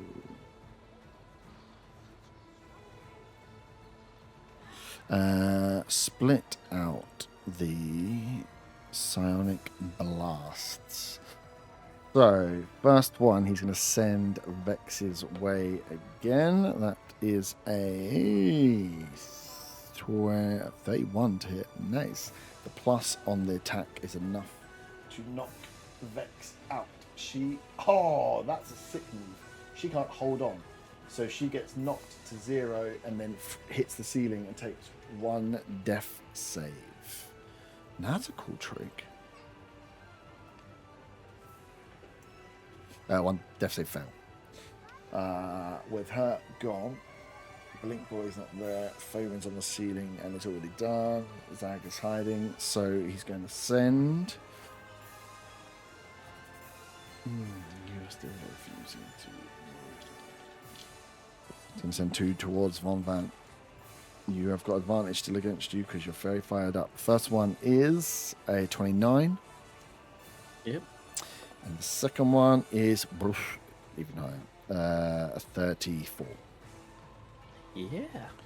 Wasn't a nat 20 though, which would have been nice, wouldn't it? So first damage is 14 psychic. Okay.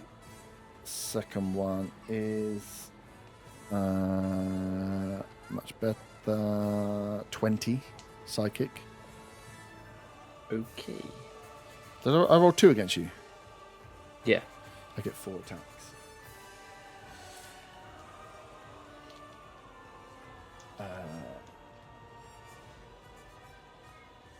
Arthur's run away and missed. He's going to say the last one. I've got advantage. I've got to use it. That's another 30, whatever it is. That was a 19 on a dice. Yeah. That is... Oh.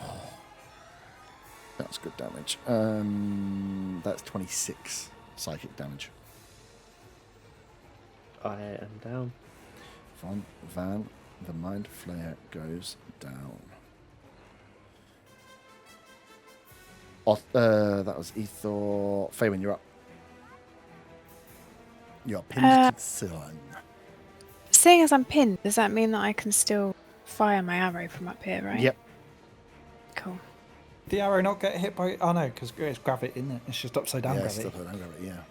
It's not extra strong gravity. 26. 26 hits. 13 points of damage. As you do the first one and hit him, yeah, what are you saying off for? Nothing. Okay. He's going to drop concentration on the gravity. Feather fall. Cool. So you will slow fall. You can cast that on multiple people, right? Up to 5, yeah. So Elias is going to fall. Vex's unconscious body is also going to fall. Okay. Does this mean I... Sorry, Fagan, does this mean I don't get affected at all? Oh. If you go up and fall down. I haven't blinked out, so I wouldn't have had the effect. I do hate the blink spell, so... I just don't I mean, know. you're on another plane, so the gravity shouldn't affect you as long as you're on another plane, right? But you're on another plane in the same world. Transmutation. It would depend how far you can move and blink, but no, can you move up and down and blink? If he cancels it, you can't. 10 feet, but obviously not in the air. You can only be affected by creatures that aren't near copies of the instructions. Yeah, I think that wouldn't. So yeah, put that 18 back on. And just know that I will murder you in different ways. Alright, blink out. Sweet. So yeah, you slow, he cuts it as both the bodies go to fall. You go to stop the fall damage with feather fall. Nah, fuck that. I'm going to counter spell your feather fall. Oh, right. Yeah, sorry. Blame Burn for that. Because I didn't get to do damage to him. Do you know, I was about to say I don't want to cast it on Elias anyway. No, that's what I thought. Elias is the only one that's going to take damage, and I Yeah. thought, why would I do something that's only going to damage me? So No, fair. I'll damage everyone. But you can't blame Burn. I did roll 2 1s and 2 2s on my dice here, so Oh, shit. so that's 10 points of bludgeoning. So it's 2 fails to Vex as her unconscious body hits the ground. Elias takes the 10 damage. Fabian, you'll take the 10 damage as well.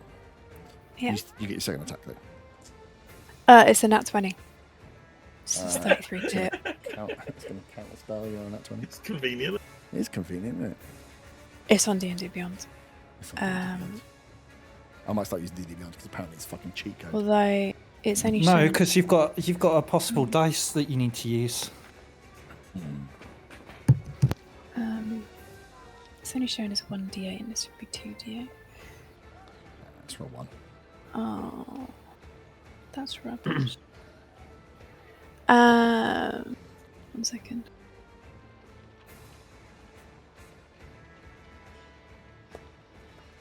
$23 points of damage. 23 points of damage.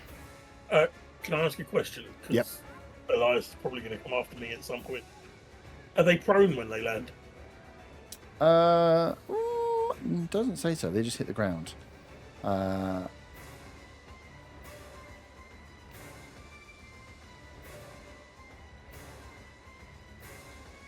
No, I don't think so. We can do deck saves. Yeah. I still failed my con even with the Bardic Inspiration. Oh. Oh, with the D12, failed it. I rolled a 2 on the D12 and I rolled a 13 on the thing. You used that. Yeah. So you just rolled your attack straight. You didn't Yeah. use advantage. I didn't do advantage. Would you like a screenshot? Just checking. I completely forgot that he had advantage on him, to be completely honest. Otherwise, I should have been probably well would have tried it. Okay, so you failed the curse, so that's you up. Van, give me the wisdom check for the control, but I think I'm going to take a legendary action I think he's because... down, isn't he? Yeah, he's Oh down. yeah, falls down. Does the effect of my armor is it still active? Or not? No, I don't think you're. No, I don't think armor is a thinking being that can do stuff on its own.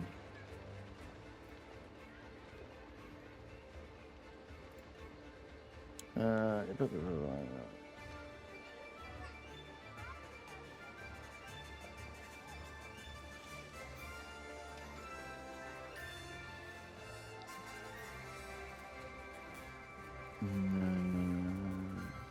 don't you have to use a?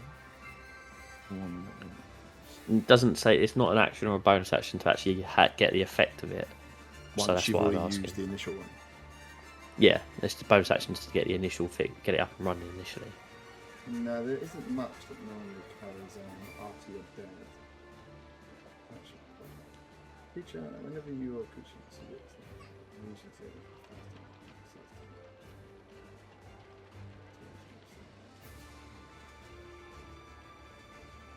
against the following dawn.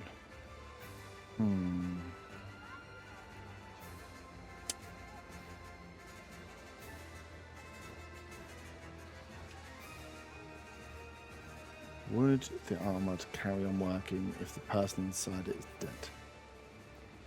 This is a question. Give me a... And you are Mind Flayer now. Give me a wisdom... just another wisdom check roll. Check. Yeah. It's a 16. 16. We'll say yes, it is still active. Okay. Your druidic part of you is still trying to hold on, and the power that is imbued through the druids will allow In that which to work. case, I recover 5 health. Yep. That's the most health you've got from it. So do I need to do another wisdom check Yes. now that I've come back up? Yeah. Now I could control you. That is 15. 15 is enough. Cool. Sweet.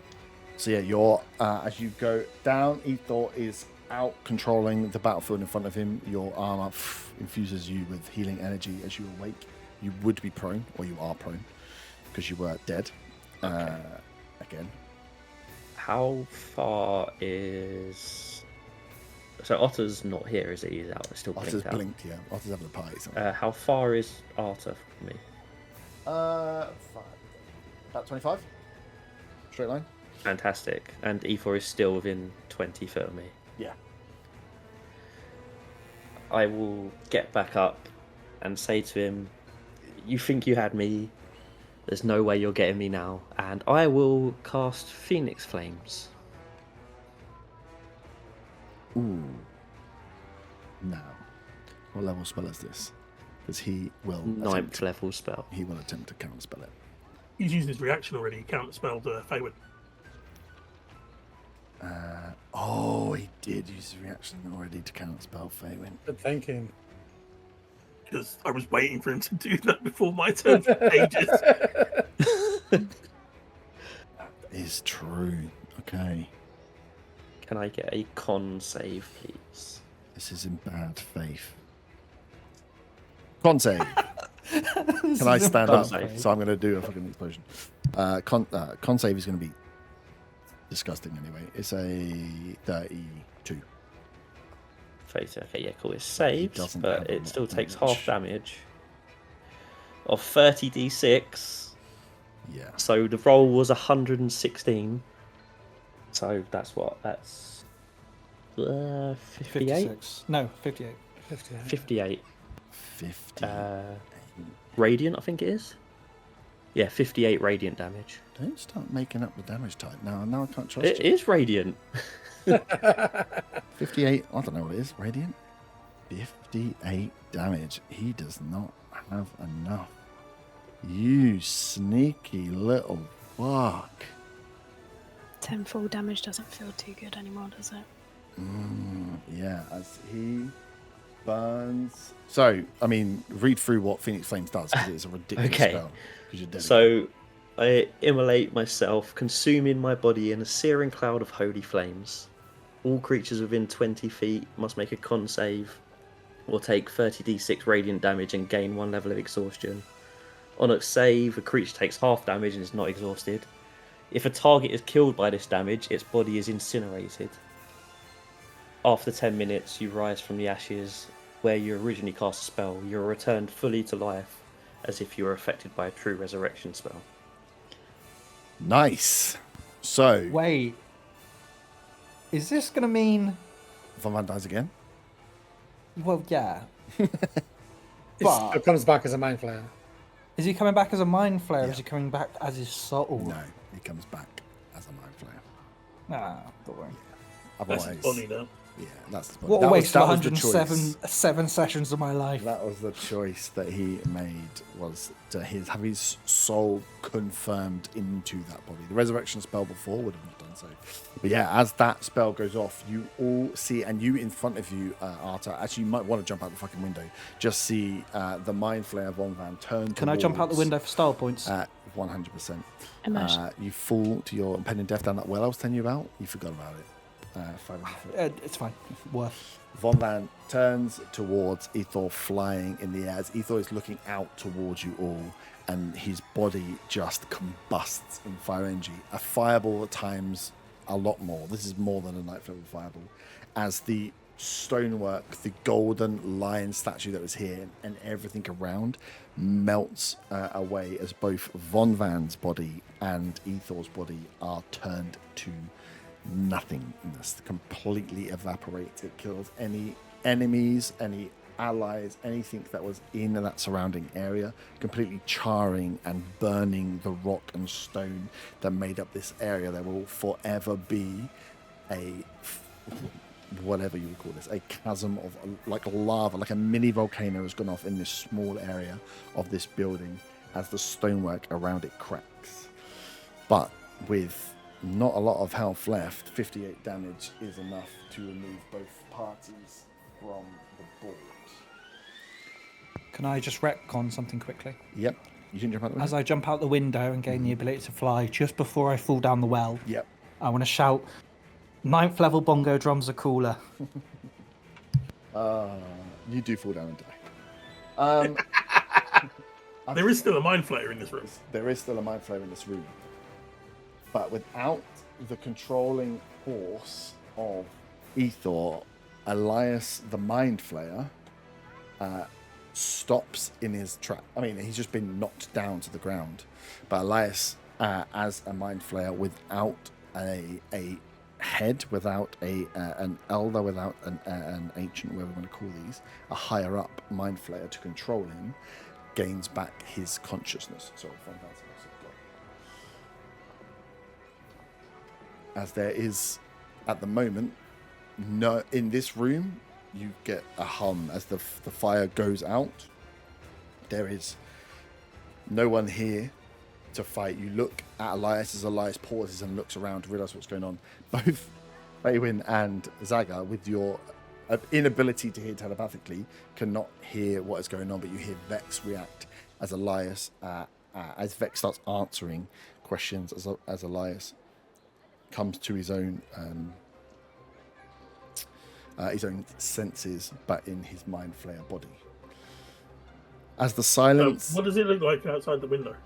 as the silence falls across this room, as the flames go out on the phoenix, as there's nothing left but molten stone and gold, you can hear then the cries from outside, as it sounds like there is fighting starting, that there is something going on. The people here around you, the ones that weren't splattered on the ceiling, the ones that are continually walking the building, are shook out and come back to their consciousness. They were only affected by spores, essentially, and by mind control. And with no Ethor here, there is no mind control. As people start to come back over the next 20-30 seconds, you start to hear the cries of people coming up. Can I allow to be communicated with telepathy? basically. You can, yeah. So I suppose on you hearing that Elias has, that Vex is answering Elias as Vex makes her way with swords drawn, makes her way to Elias. Yeah, you can hear that she is having a one-way conversation, which is you guys have spoken each other's heads enough to understand what this looks like. Yeah, he can communicate with me then. Yes. As he, you can hear Elias is panicking as he's like kind of looking around and trying to work out what has gone on, the mistake he's made. He apologizes. You hear him apologizing openly. But yeah, definitely as Vex is drawing in on him, as he kind of almost cowers down to be like this, it hands up in a sort of like, this is not me. I don't know what's going on. Arta, you hear the screams. Otter, you could blink back in, and you keep blinking in for the next freaking 18 seconds. I do want to say to the group aloud, you know, with that big fireball and like the mind flayer no longer existing, and Von Van no longer existing. Where's Von Van? Are we going to get the blame for this? 'Cause we're in a room with lots of. And I gestures to the ceiling, you know. I'm like, who's going to blame us? There's no one left. I gesture to all of the very scared, confused people in the room. I don't think Zaga actually saw what happened from his position Outside the room? No way. outside the room. Outside in Draka. I don't think Faywin cares because she's just seen her brother turn into a mind flayer and Vaughn evaporate into Von- dust, so she's not really Vaughn's worried gone. about the consequences. The other worry is, obviously there's no time and no Von here. There's no explanation to understand what he just did. So, it's 9:30. Let's take a quick pee break. Ethor has been evaporated. And you can hear as the city is re-waking up, the common folk are no longer under their spore control, that they are starting to come to, and you are right, as you look around, there is no one here. There is no one to come in and sweep up after. So you need to think about what you guys would be doing in the next like half an hour. What is your plan immediately? So we'll deal with that once we come back from a pee break. I mean, it's a good job there's nobody around to sweep up, otherwise Von would come back somewhere different. I don't think he comes back into the. I don't think he does re-evaporate. Like their bodies are gone. They're like. Yeah, no, I just mean his ashes, whatever's left. I was not even that. Nope. I don't go into ashes. No, they it's like you burn up so much that there's all that is left Literally of both nothing. bodies. Vaporized. There's vaporized completely. It's not. It burns so hot that literally there is nothing left of the two bodies. They could have teleported for you know, but yeah, they just. The flame goes up, it goes. All you see is that golden dragon statue in that area where Von was. That whole area has just become molten rock, like a lava flow from a volcano down. There is just gold and stone that pours down from this corner and kind of wraps down the stairs. Arta would have the best view of the aftermath for it, and you'd still be able to feel the heat coming from the metal that was like instantaneously set so hot that it started to melt. I mean, I can see the material plane from my plane. So I can catch shadows for me, so I guess it kind of, if it's shadows, it's kind of, I don't know, would it be still blinding light? Would it be darkness for me? I still be blind, like, even in greys, you can get, in contrast, you can still be blinded by white light. White and black is contrast.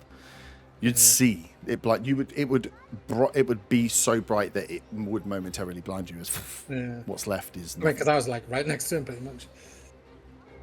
You were 20 foot different. No, you were 25 feet away. Cool. Let's take a pee break.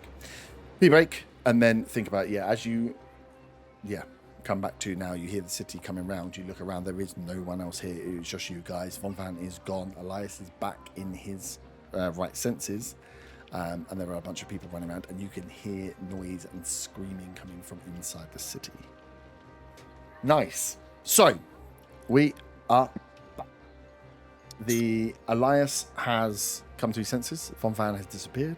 Ethor has disappeared. There is a burning, molten set of gold and rock, and the city is starting to awaken. The common folk that are coming to their senses inside the building now, those that haven't been splattered on the ceiling, are noticing those that have been splattered on the ceiling and trying to work out what the hell is going on. where would you go from here? The Zaga city is is still sat slumped by the door, the entrance, Mhm. holding his ribs, looking slightly injured.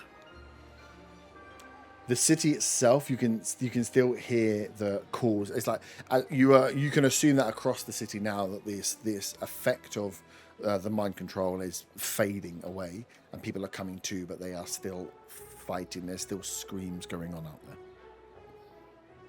Realistically, I'm in no position to do anything, so I'm going to limp back to the Oakshine household and get a nice rest. Feynman will go. If over it's to still, where- if it hasn't burnt down. Let me just roll instead. Feynman will go over to where Elias is and Vex is talking to him, I assume. Yeah. Yeah, you because obviously he can talk. So yeah, he turns to you and says, "If you need to do it, kill me." I look at Vex and I'm like, I don't know if I can do it. You, Zaga, your ears would peak to this before anybody else, as you hear the sound of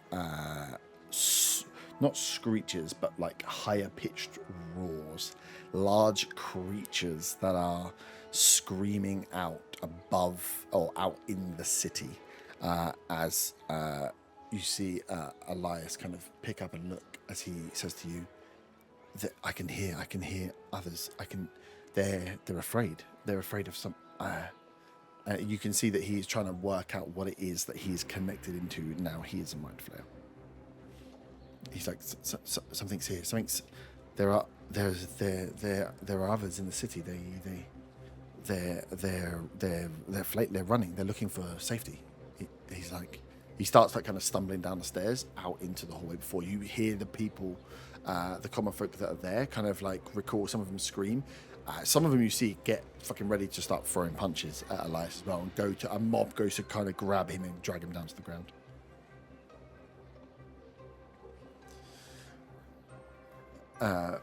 Vex will move forward and try and help him. She's trying to push off some of the guys that are there. I suppose Arta, what are you guys up to?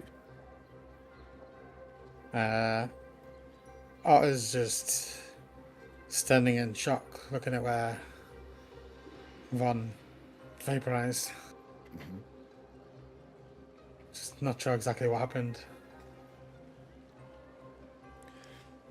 Arta? I'm sneezing. I'm sneezing with all the dust in the air from the disintegrated bodies. Breathing Von Van's body. No, I think what I do, avoiding the joke earlier, is I'd be leaning against, like, the side. Just imagine that sneezing, crying over the death of Von Van. Give me a perception check, Arta.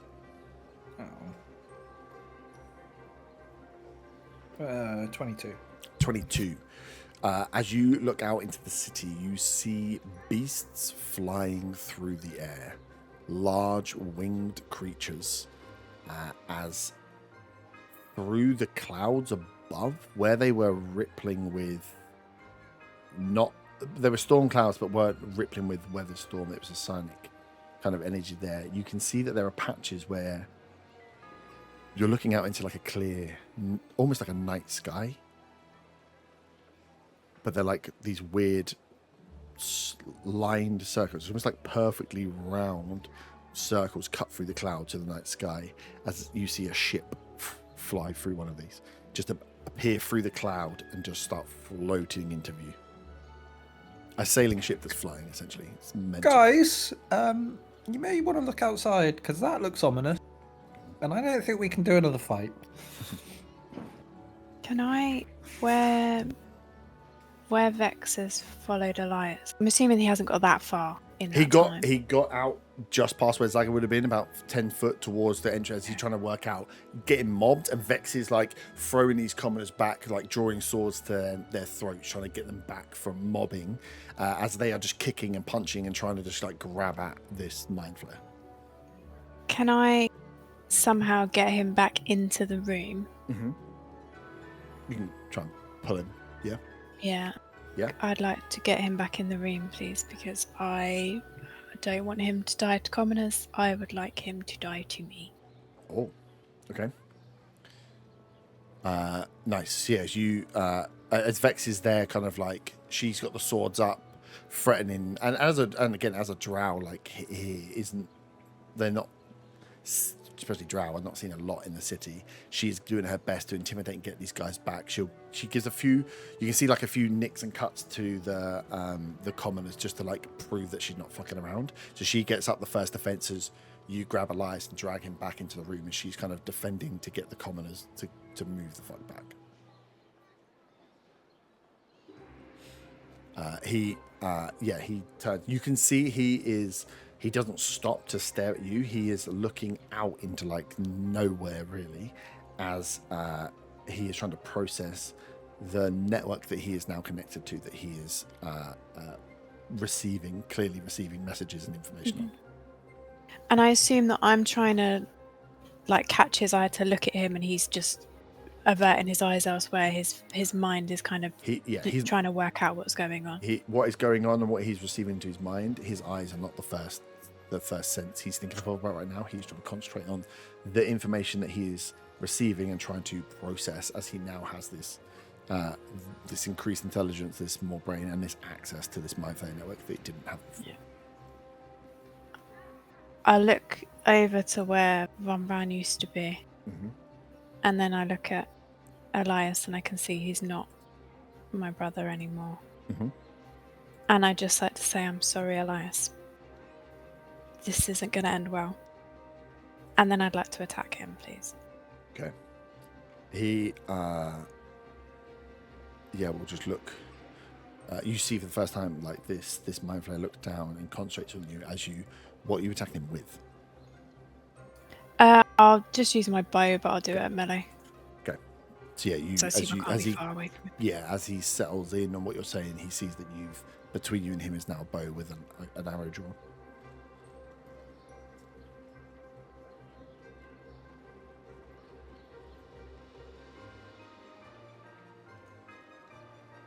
One attack. Oh yeah, sorry. I was emotional. That was a 6. Oh no, sorry, that was the fucking damage. Sorry. It's a 31. A 31? Yep. Yeah, that might hit. And then it's only 6 because it's only a 1d6 damage when it's melee. Yeah. As you hit him with the arrow, he kind of looks down at the arrow, grabs and looks back at you.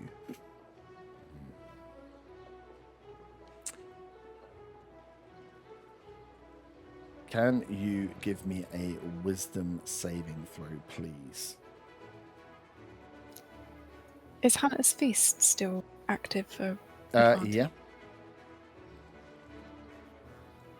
24. 24. Nice. He tries to hold person on you to stop you.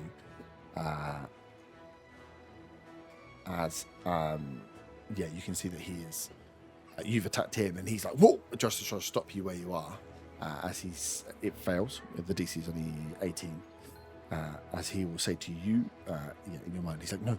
He's like, I can still help. He's just like, not like this.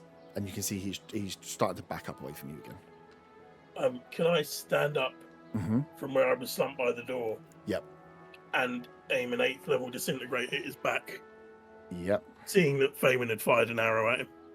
Yeah. Can Faywin look back at Zaga and nod? Yeah. It'll be a dex saving throw for him if we're doing that. Dex saving throw. I rolled a 3 on the dice. Okay, 8th level disintegrate is 87 points of damage. Yeah. I like You guys got some big spells up in here. As he looks at you, the whole person goes out and you nod. Elias, in front of your eyes, just starts to disappear into dust as his body burns up, as he kind of last thing standing is his hand as he slumps down to the ground, a pile of disintegrated matter. Faywin falls to her knees Can we just retcon one little thing though, just for dramatic effect? Mm-hmm. In that when his mind flayer self burst out of his body, some of his personal items, like his clothes or whatever, ripped and maybe Didn't get something. desecrated. Yeah, it would have been. He would have. I mean, like when he was up on the balcony Yeah, before, yeah. when he first burst, so that there's something essentially that I can take back to my parents to show that I found him. You can. I mean, you could put in a little baggie all of his dust and say, "I promise you, this is." I'm not getting an urn for him. You could. We've got the bag of holding. You could chop off his Is octopus head and put it in. There's nothing left. left. He's disintegrated. Ah, shit. Faywin, through the disintegration, as your eyes kind of lose focus on what was Elias the Mind Flayer, and instead you are staring directly down a corridor, you see at the far end, landing in the mouth as common folk scream, a red dragon.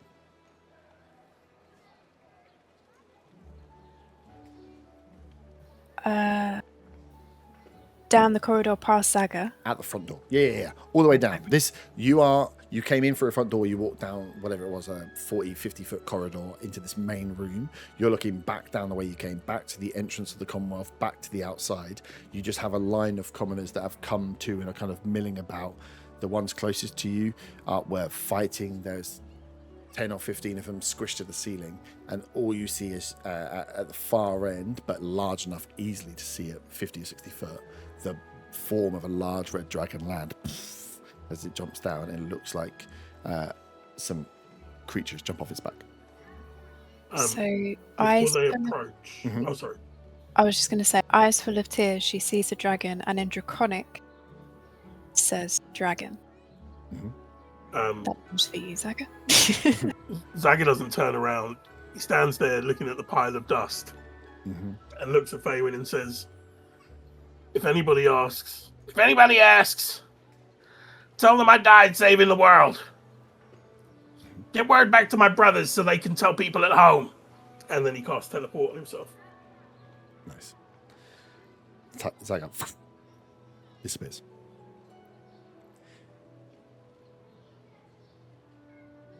Otter, you would have. Was that goodbye? You would have Is seen. everyone going goodbye? You would have seen Otter kind of stood as you make your way back down. You see Faywin pull back Elias into the room, Vex stood at the door, and then this disintegrate spell go off. What would both of you like to be doing as this is going on? I'm going to continue leaning against the back of the place. Yep. Just kind of trying to catch my breath. Trying to sneeze out the dust of all the bodies that have disintegrated. Everything that's going on around the sea, it's burning. Otter? Yeah, Otter's still up on the balcony, sort of. He's essentially sat down, back slumped against the wall.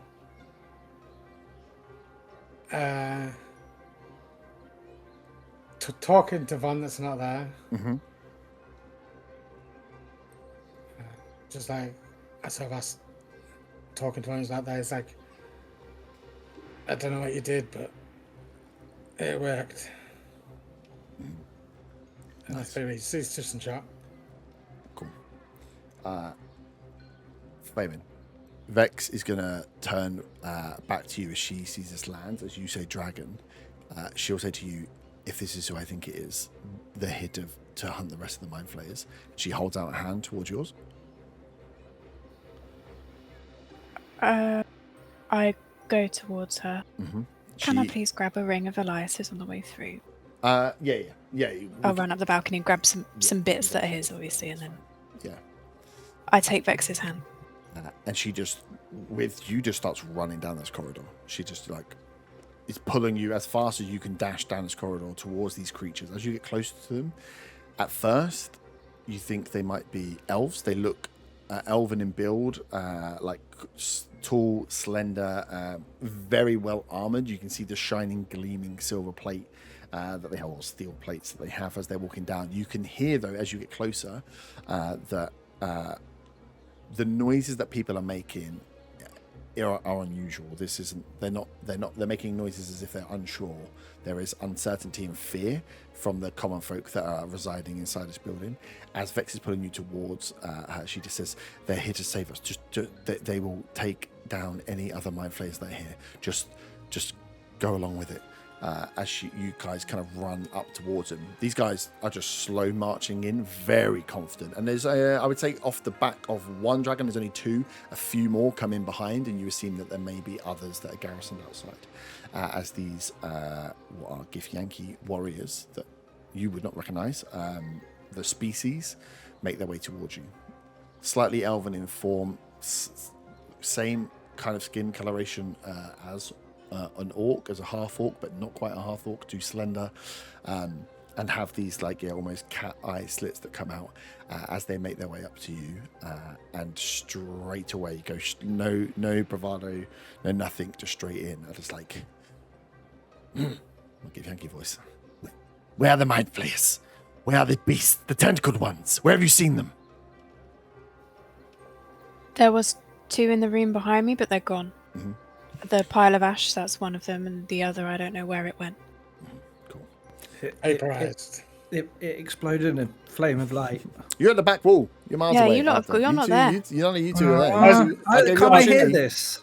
No, you pissed off out the window down a I well. gave you 100 foot away from this. Okay. Is it just, did you go up to Faerun? Sorry, I didn't. Yeah. You It's two, where me and Beck I have gave run you down the 3 thing. opportunities to move. You decided not to move. They have gone out of the doorway, up the corridor towards the main entryway to the Commonwealth to head off. Vex has gone there to head off the Githyanki as they come in. So yeah, as you say that, there was 2 in there, they've gone. Vex Can then- I? Oh, sorry. I was No, you going to go. say, the one who evaporated was making his way out of the door, and gesture towards where Elias was trying to move to. Yeah. He said there was sounds. He was going that way, but he was disintegrated. Vex, as you say that, Vex then steps in and says, the sewers. Check the sewers. And then she says, and also she describes a building that is about half a mile in a westerly direction. Fabian, you recognize the building she's describing is the Arcane Institute. As she tells them to go and check there, that they were 2 holding places that she believed there may be mind flayers still. The Githyanki look and say, good hunting, as they turn and just walk back out the way they came. As Vex kind of watches them go and kind of looks towards you, she, under her breath, just says, the mind flayers are scared of these creatures. They hunt them through the realms. Zarkul told many stories of how they have been running from these creatures for as long as their beings have been in existence.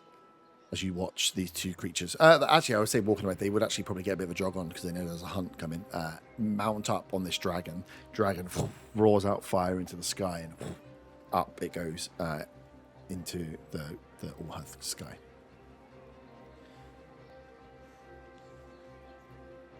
I'm assuming she would kind of. You could walk back now and get the stuff from Elias as she kind of walks you back. Are there any questions you have for Vex, Faerun, before we get back to the room?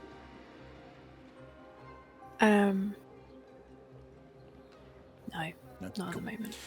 So yeah, she walks, comes with you guys back into the main room just to stop and survey kind of what's going on. With Otter kind of stood still, Art at the back window. Favorite, you go up onto the balcony and start sifting through. You can see that yes, when the Mind Flayer burst through, they weren't, they didn't come through into the straight armors. They would take the bodies of Von Van. They kind of burst through and lost it, and bits of clothing and bits of their, especially neckwear, would have ripped off because of the different size body of the 2 creatures. So yeah, you can grab what is left of Elias's personal belongings there, where like a belt would have fallen on, so anything in pouches, anything they would have kept it safe in pockets would have fallen off, and of course any necklaces would have broken.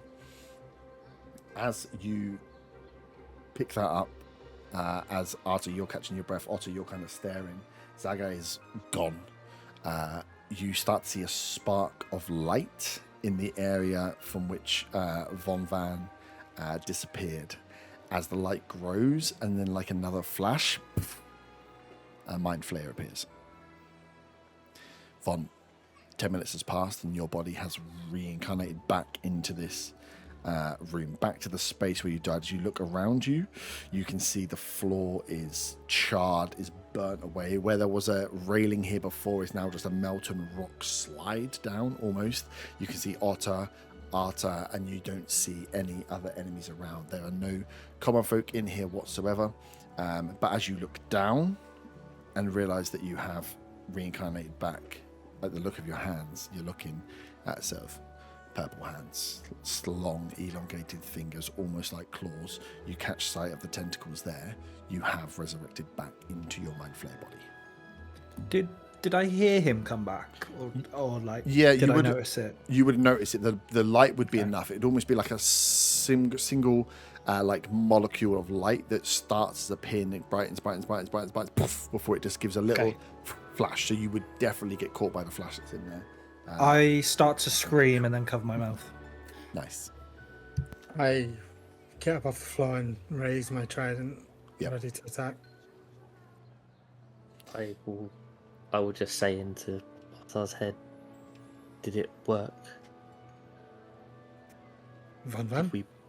Did we win? Is he Van? gone? It's me, I'm still here. How is this possible?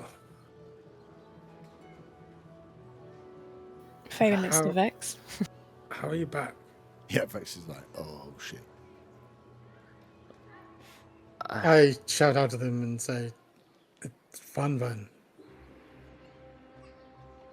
How are Faven. you? Sorry. Mm-hmm. How are you? You went, disappeared in a flash. I could even see it in any other plane. I'm just standing here, mouth agape, pointing because he hasn't done any stuff to me, and it looks as though it's having a conversation, which is confusing me. Can Faven telepathically say to Vaughn? Can they can hear telepathically? Yeah. Right. Okay. Yeah. And when connecting in, and the voice that comes back is the voice that you hear when telepathically speaking to Vaughn. Okay, so it would be Vaughn. I can tell it's Vaughn's voice. Okay. Yeah. You need to get out of here.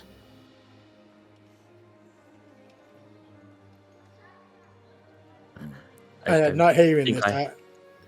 Yeah. Sorry, go on.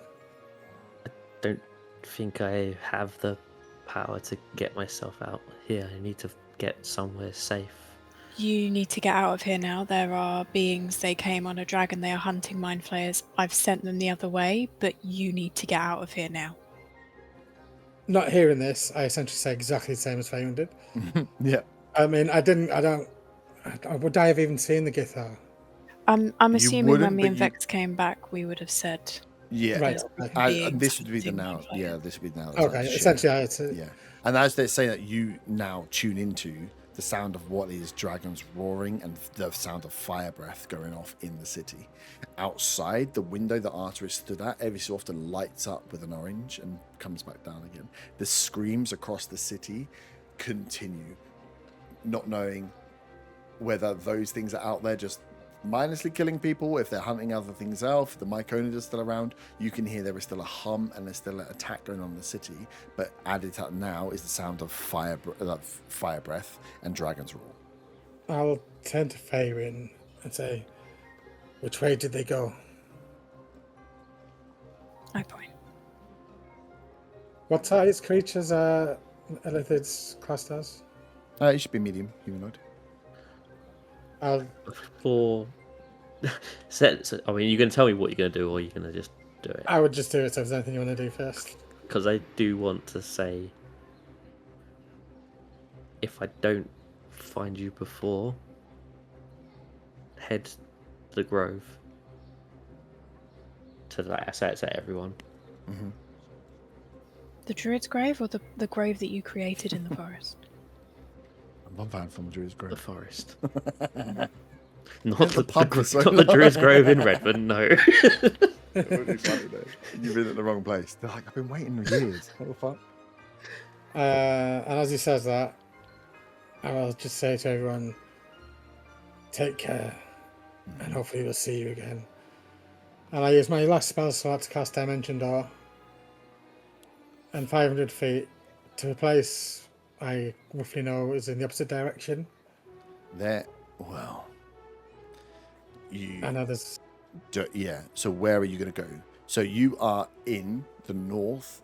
You are against the water line in the center of the city. 500 feet is not going to get you out of the city if you go east, west, or south. North, it will put you in the lake. So they are dragons flying around. They have been sent to the sewers, and they've been sent to the Arcane Institute. So they are. I want to get to as close to the edge of the north part of the border of Allhearth to get outside the walls to a tree, so we can rest and eventually, hopefully, use trees striding. Okay. I know we're not going to be able to do that now, but essentially that's my plan to get as far in the That's opposite fine. direction as we can. So you because you're at the northern border. So like Allhearth sits on the crest of that lake. So if you would just be aiming north and hoping you hit the coast and not too much into the water, because that's going to be the safest place to take you the furthest distance from the thingies that are flying, the Githyanki that are flying. So yeah, you grab Von Van and Misty Step, Dimension Door, 500 foot. You guys will land, out towards the coast. You have not explored hugely the coastline that goes around, but you land not too far up in the northwestern, on the western coast, but northwest of Allhearth. You will plonk just inside the shoreline of the Silverside Lake, and as you land hit the water and look back on the city, you can see more flames than when you first arrived in the city. You will see the shadow of 5, 6 maybe dragons, you count, each of them casting flame down upon the city, some of them swooping down and coming back up. But there is, a number of dragons of different size. Some of them are a lot smaller than the dragons you have seen in your encounters here. These look like young dragons, if anything. But dragons nonetheless, as you can hear the echo kind of rolling over the lake of screams and fire and the sound of buildings kind of crumbling. As you are in peace, north of Allhearth on this side of the lake, there is nothing. There is not a trade. There's a trade route out to the east that will take you up to the Diamond Mountains, but you are just out in the kind of nature of the lake. Fabian? Yes. Arta? You two are... Yep. And one Vex is there as well. Yes? Yep. Zaga teleported, Von Van in Mind Flayer form, and Otter disappeared off. You two are left in the city. What would you like to be doing in these next moments? Doesn't have to be like minute by minute, but next couple of hours. What would your plans be from here, having 3 members of the party disappear off?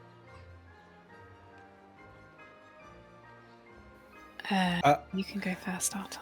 I turn to Vex. I turn to Faywin. I kind of look round at like the state of the city. I shrug, and I say, "Pub." She, Vex. Actually, Vex would probably laugh at the ludicrousness of the situation. She says, "I think maybe we should check people are safe, but I definitely need a drink after this." As she pats you on the shoulder, she says, "And we're going to need people of faith for what's coming." Telepathically to Vex. Mm-hmm. You plan on staying here? Can you still speak telepathically, Vex? I don't think she... yes, because as a drow, she still would have that ability, yeah. She says, not for long. As soon as it's clear and there are no more of the Circle's operatives around, she'll be going back to the Underdark, back to Redhead. But she will probably stay here for a few days, a while. There is no, as you look around, Fairman, there is no one. Like, this is a council building that for your entire life has been filled with people that run the city in some way, shape or form. And the thought of what happens when this building isn't full of people, like what happens to a city if there's no one here to run it, like who's in charge? Like the things that you took for granted are gone. So Vex is like, I'll stay here for a bit, but she kind of said to you, I don't know what this is going to even, this city isn't safe anymore. Once she has got her objective done, once she thinks it's clear, once she's seen the Githyanki have done whatever they're doing, she's going to head back to her home. But for you, this is your home, and your home is not doing great. Yeah. Faywin's eyes are glassy as she stares out, and she can obviously see all the fire and things crashing around outside from the hallway. And she looks at Arta, and then she looks back at Vex. Says, I can take you to the Feywild. To Vex. She's like, well, it's as good a place as any. Nah, you're all right. And then I'm going to go to leave. I've got one mass healing word and a few cure wounds. Yep. And I'm going to leave out of the door, cape flapping in the wind, and I'm going to pull my hood up. Nice. Arta heads off into the night. And there are, with your abilities and with what's going on in the world, whilst there are dragons flying around, they're not terrorizing the whole town. As you get out into the open, Arta, you can just see there is a wealth, a little bit like when the circus, when the pirate ship happened at the circus and it all went wrong and there was people to be looking after. It's that time. Is it like the Colosseum after the Colosseum? Is that what you mean? Yes, similar to the Colosseum as well. Yeah, just like there are people that do not know what's going on. They have lost loved ones that are confused and do not know what's there, and you're just like, oh, there's something I could do here. So you can just start working your way through the common folk that are in Allhearth, that are displaced, that have been in these lines, as they all kind of come to. Medicine check. Nice. Medicine check. Exactly. Medicine check. Medicine check. You will go all day and all night. Faywin, are you heading back to your home? Faywin's home is crumbling around her. So she takes Vex's hands, and if she is willing, will cast Plane Shift. Nice. Yeah. So Zata, cloak up, leaves out into the open. Cloak up, billowing. Billowing, sorry, I forgot the word billowing. And disappears. You and Vex, plane shift to the Feywild, where you land within a city. You land within a city that is peaceful, that is colourful, that smells like fresh harvest. There's like the good smells of summer and pollen in the air, and you land in the middle of a square where there are just these creatures and people, elves going about their business, moving backwards and forwards. And as you appear in, they barely pay 2 seconds of notice to you before they carry on their business. As you look around, you are within like a market square, and it's so odd because you can see the building you have left to the building or to the area you've landed in is almost marked out the same. This area, instead of being a big room, a big keep, a big castle, is a big market square that is, to your eye, almost the exact size of the Commonwealth here. But instead of being big stone walls and a big keep, it's open, but the groundwork is like nicely marbled out stone. There are pillars that mark where the edge of the walls and corners would be, all of them covered in vines with different flowers growing. And around each of the sides, you've just kind of landed in a Sunday morning market in a Fey city that you have never seen before. As Vet's kind of bewildered, eyes wide, looks back to you and is like, what is this place? I don't think you know either. I don't know. So you are in the Feywild, in the city that reflects Allhearth in the Feywild, where you believe your parents to be. So you can go off in hunt of your parents. Cool. So as Allhearth is left behind, some of you still on this plane of existence, some on different, some helping out. Arthur, you would have the best first-hand experience of what happens next in Allhearth. The Githyanki do not hang around long. The Githyanki stay with their dragons for a day or so before the fires stop, before the hunting stops.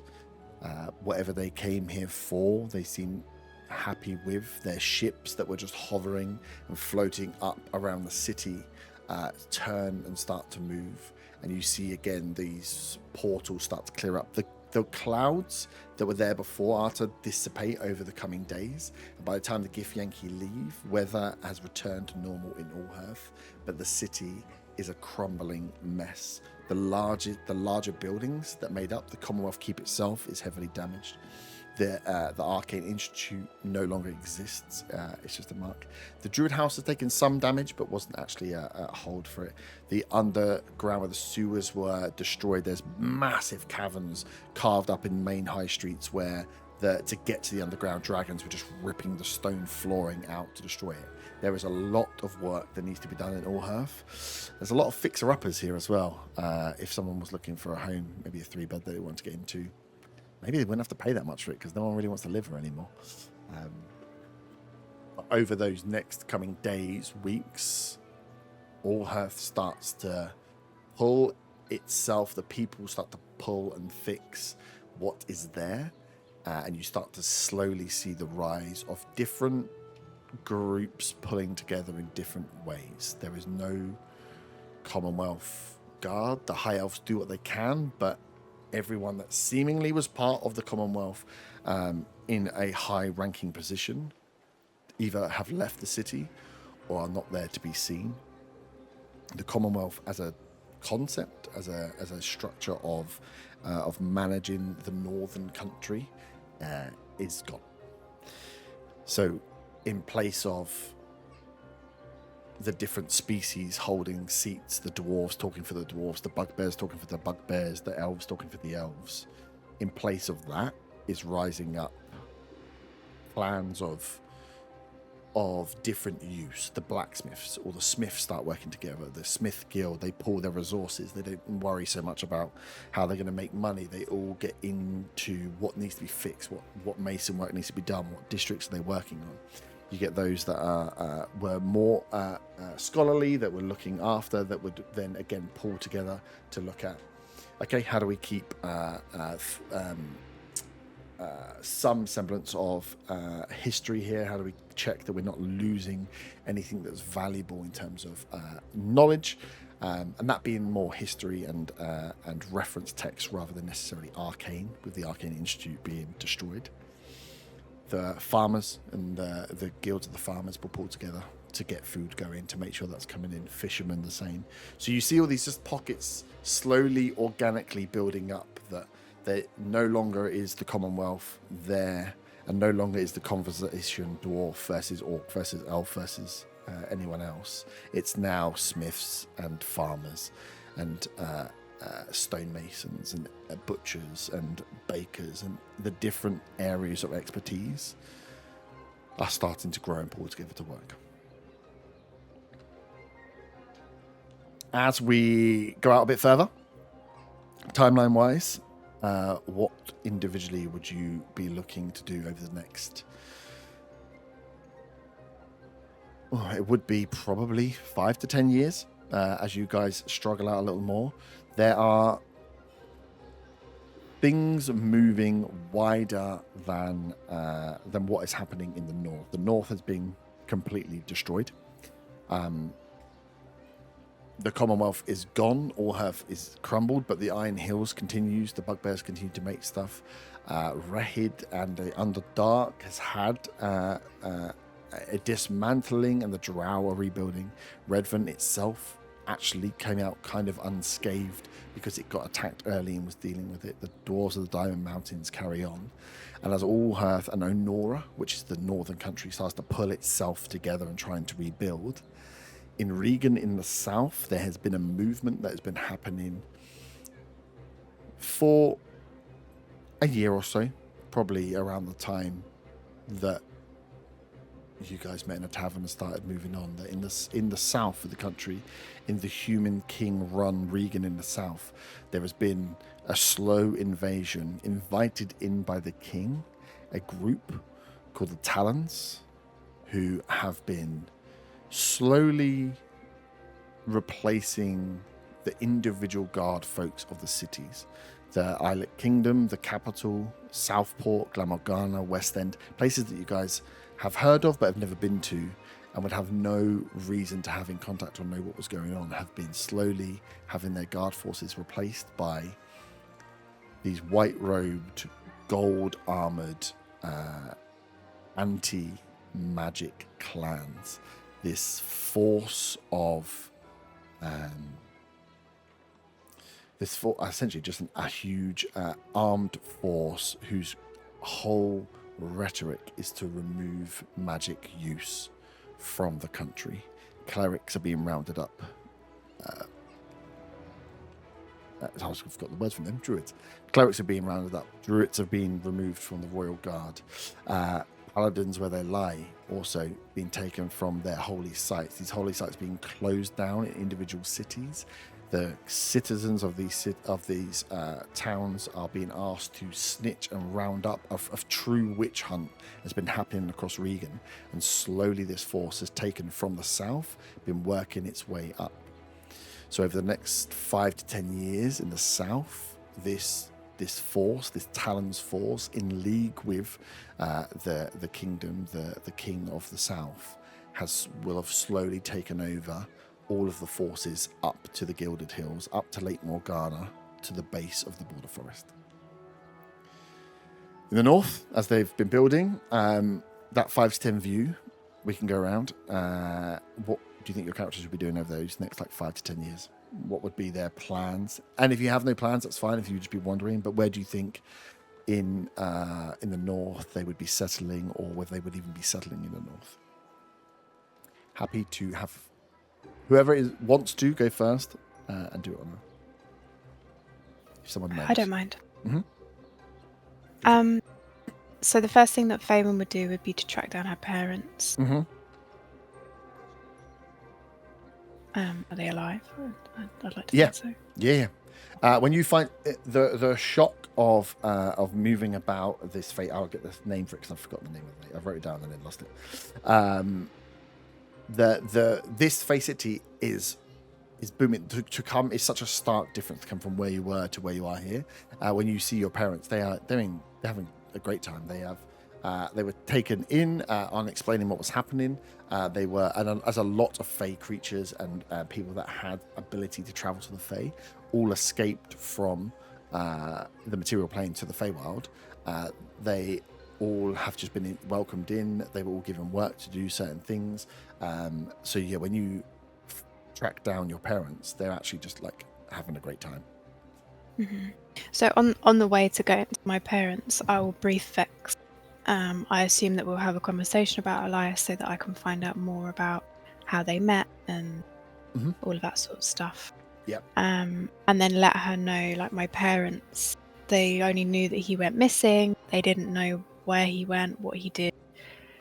For their own peace of mind, now that he is no longer here, it would be good to keep some of that information from them. Mm-hmm. Yep.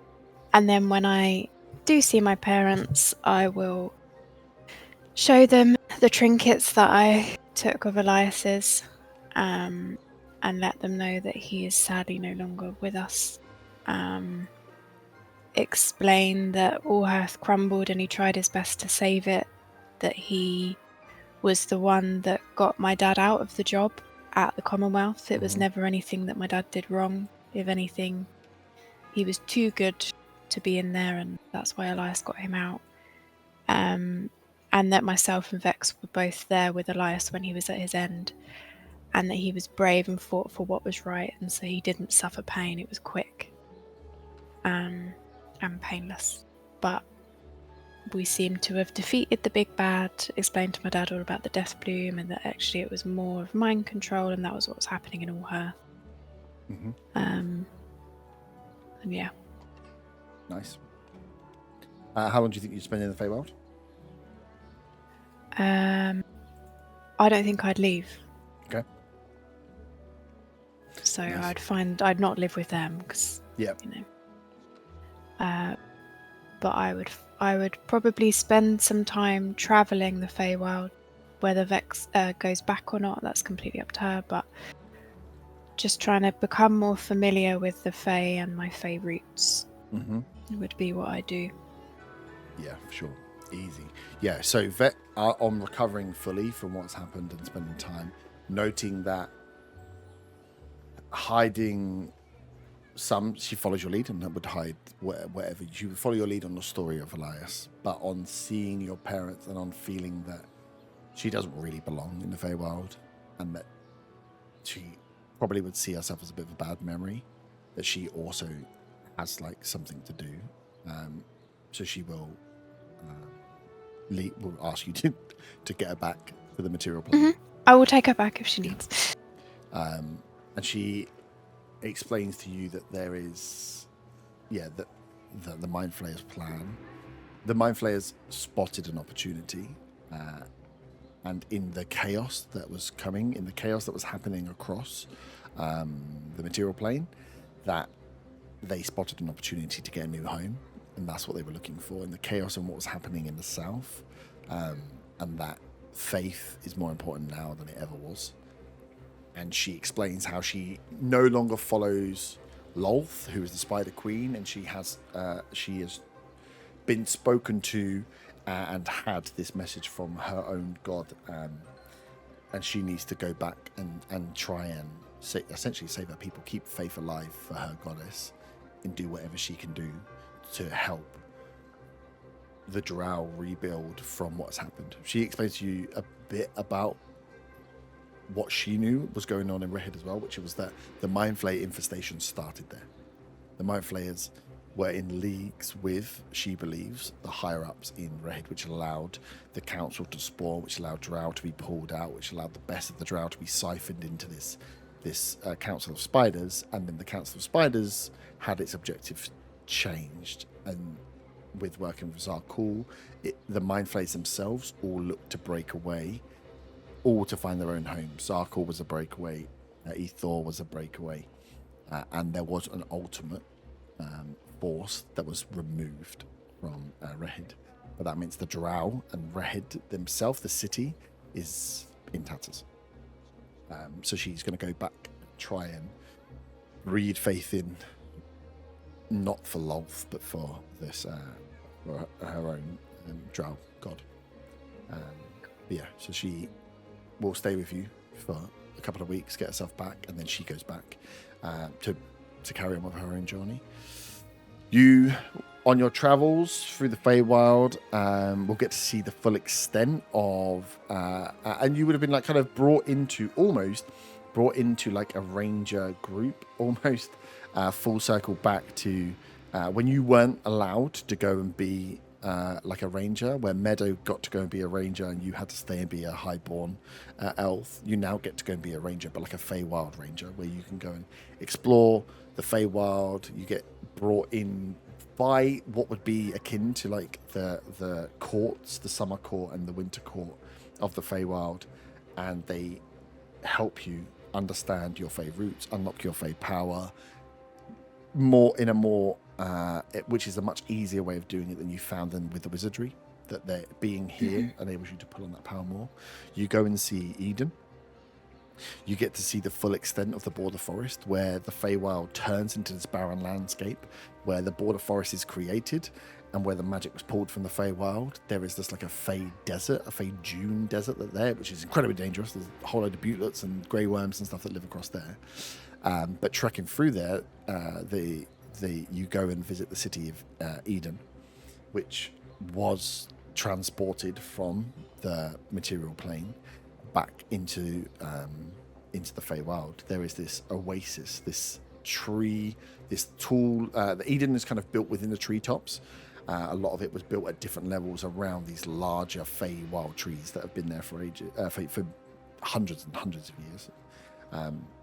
and this whole area of Eden, this like perfect lush round oasis, just lives in the desert. And you can see, and you spend some time in Eden, and they tell you about what they're trying to do. And essentially, the wood elves that now live here are doing the same thing as you, trying to get back in touch with the Fey roots. They're trying to regrow the forest here, and Eden are going to attempt from the east coast on this side of the Feywild to push out and regrow the forest back into the Feywild that was taken from the material plane. The material plane version of the border forest was stolen from the Feywild, and Eden have taken it upon themselves to try and repopulate this desert, this barren desert, with trees, lush trees, and more Feywildness than the desert that was there before.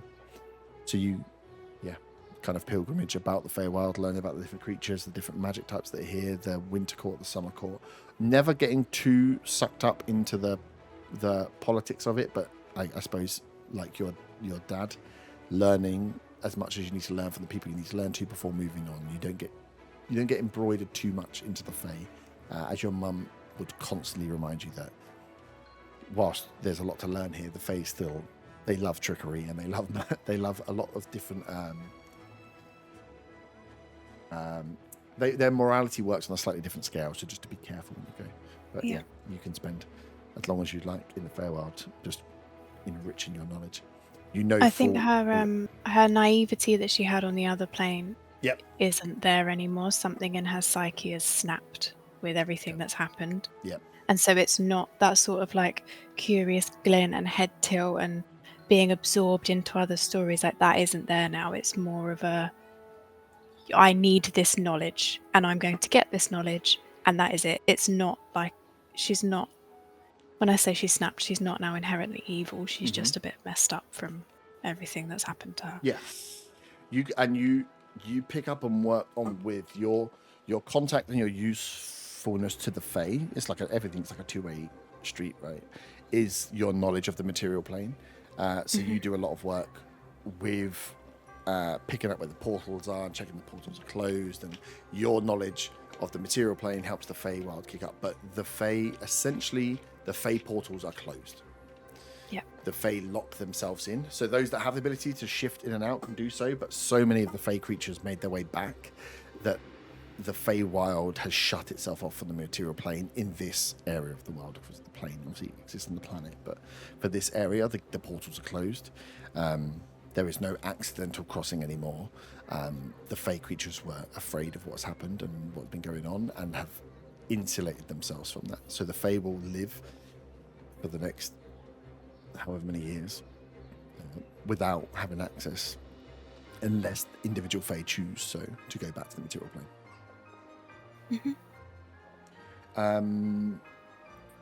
Would you try and seek out any other Fey beings that you know of? Certain witches? Perhaps. I would.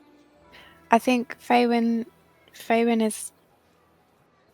is looking for not revenge against her, because she is a whore, but she wants to know what happened to her.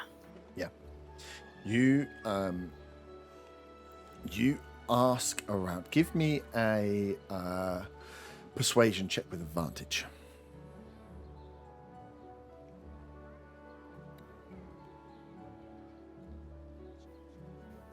23. 23. Every one you go to, you feed the question in. You ask the question. You try and find out information. The standard belief is that Jenny is the like name. You never know the full. Everyone operates with nicknames here. You're probably one of the strangest people, because you have a name and you use your name, and it actually makes people a little bit uncomfortable. Fey creatures, especially powerful ones, their power is in their name, so they never have true. They have true names, but nobody knows the true name. Jenny is like the material plane colloquialization for what she is, and on the Feywild, they would know who Jenny is. They don't. The layman's view is that she never came back. She stayed on the material plane, and no one's really seen her. There's never been signs. With 27, you find a few people that have said that they've seen that she comes back, but she comes back sparingly, and she doesn't stay for long if she does come back. It's for little bits of information. It's for certain products. It's for certain materials, and then she goes back to the material plane. But they believe that Jenny still chose to reside in the material plane. Okay. Wicked. Who would like to go next? Again, No one else is. yeah. The disappearing act. Yeah, that was the last time anybody saw the kobold known as Zagazoon. He hopes the people in the group spread the word of his death, and hopes somebody told his brothers so his mum could find out, but he teleported away to somewhere secluded. Started experimenting with his new magical powers. And he turned himself into a big blue dragon. He would then spend some time acclimatizing to being a dragon and finding a nice place to hide out and build a horde. Starting with all the gold he took with him at the end of... Yeah. You teleported with how much? About 10,000 more than that? No, it's more than that. Jesus. It is 19,000 gold. 19,000, pretty good start for a horde. Could have given it to someone to buy a house, but you know. And then would start raiding trade routes out of the Diamond Mountains, gleefully attacking dwarves. And not being that discreet about it, hoping that the dragon cult might get word of it. Nice. So yeah, the kobold known as Zagazoon is no more, and the dragon. Are you giving away your dragon name? Nah. No. Okay.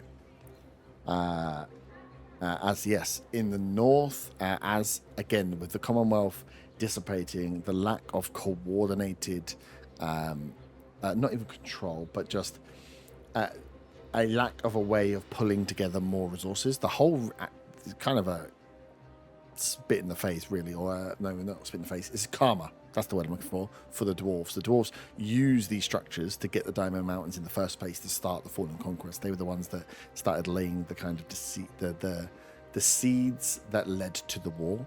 And in this instance, they've kind of distanced themselves from the Commonwealth. The Commonwealth has crumbled. So when a blue dragon starts attacking their trade routes, they have no one that comes to their aid. The dwarves do not have many friends in those surrounding areas. So as the sighting of dragons increases across the country, yes, the blue word of an adult blue dragon disrupting and operating out of the north, out of the Dragon Mountains, makes its way as rumour around the northern country.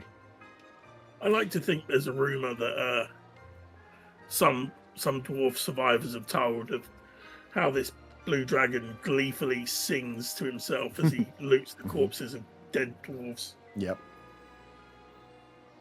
Yeah, almost a bit disconcerting if you're singing as well. Nice.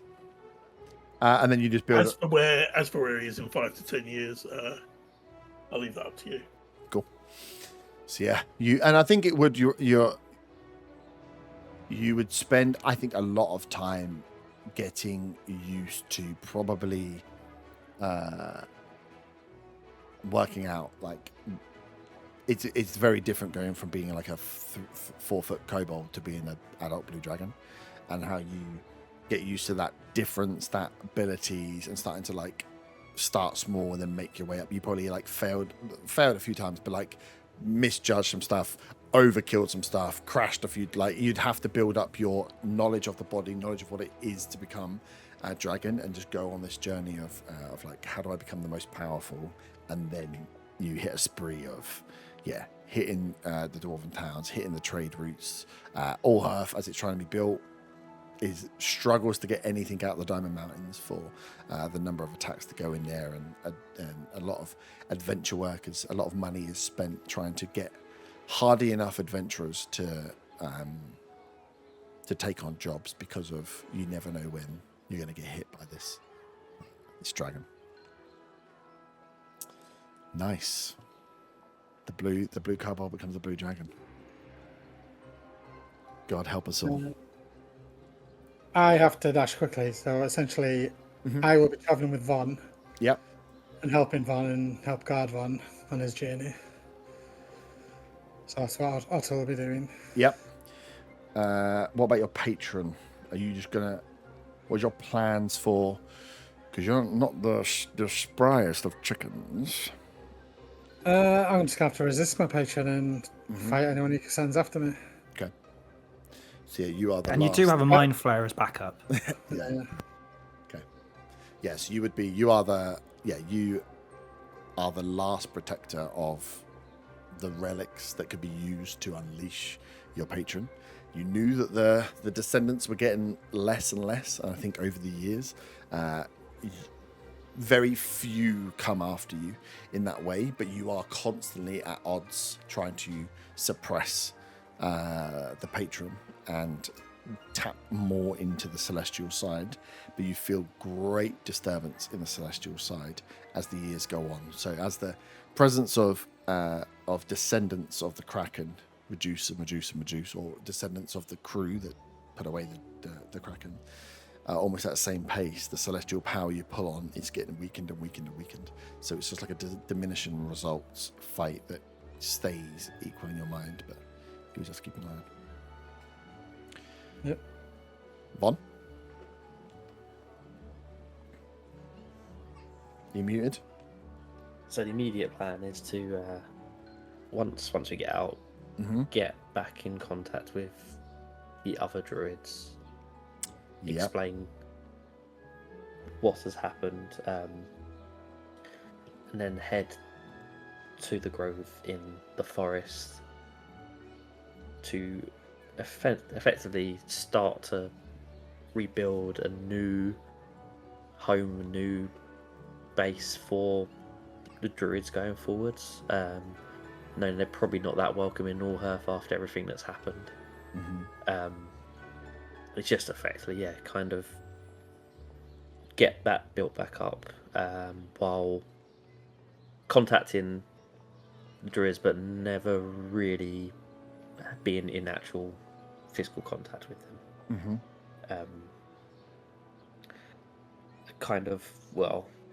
Once, just to try and get the grove up and running a bit, I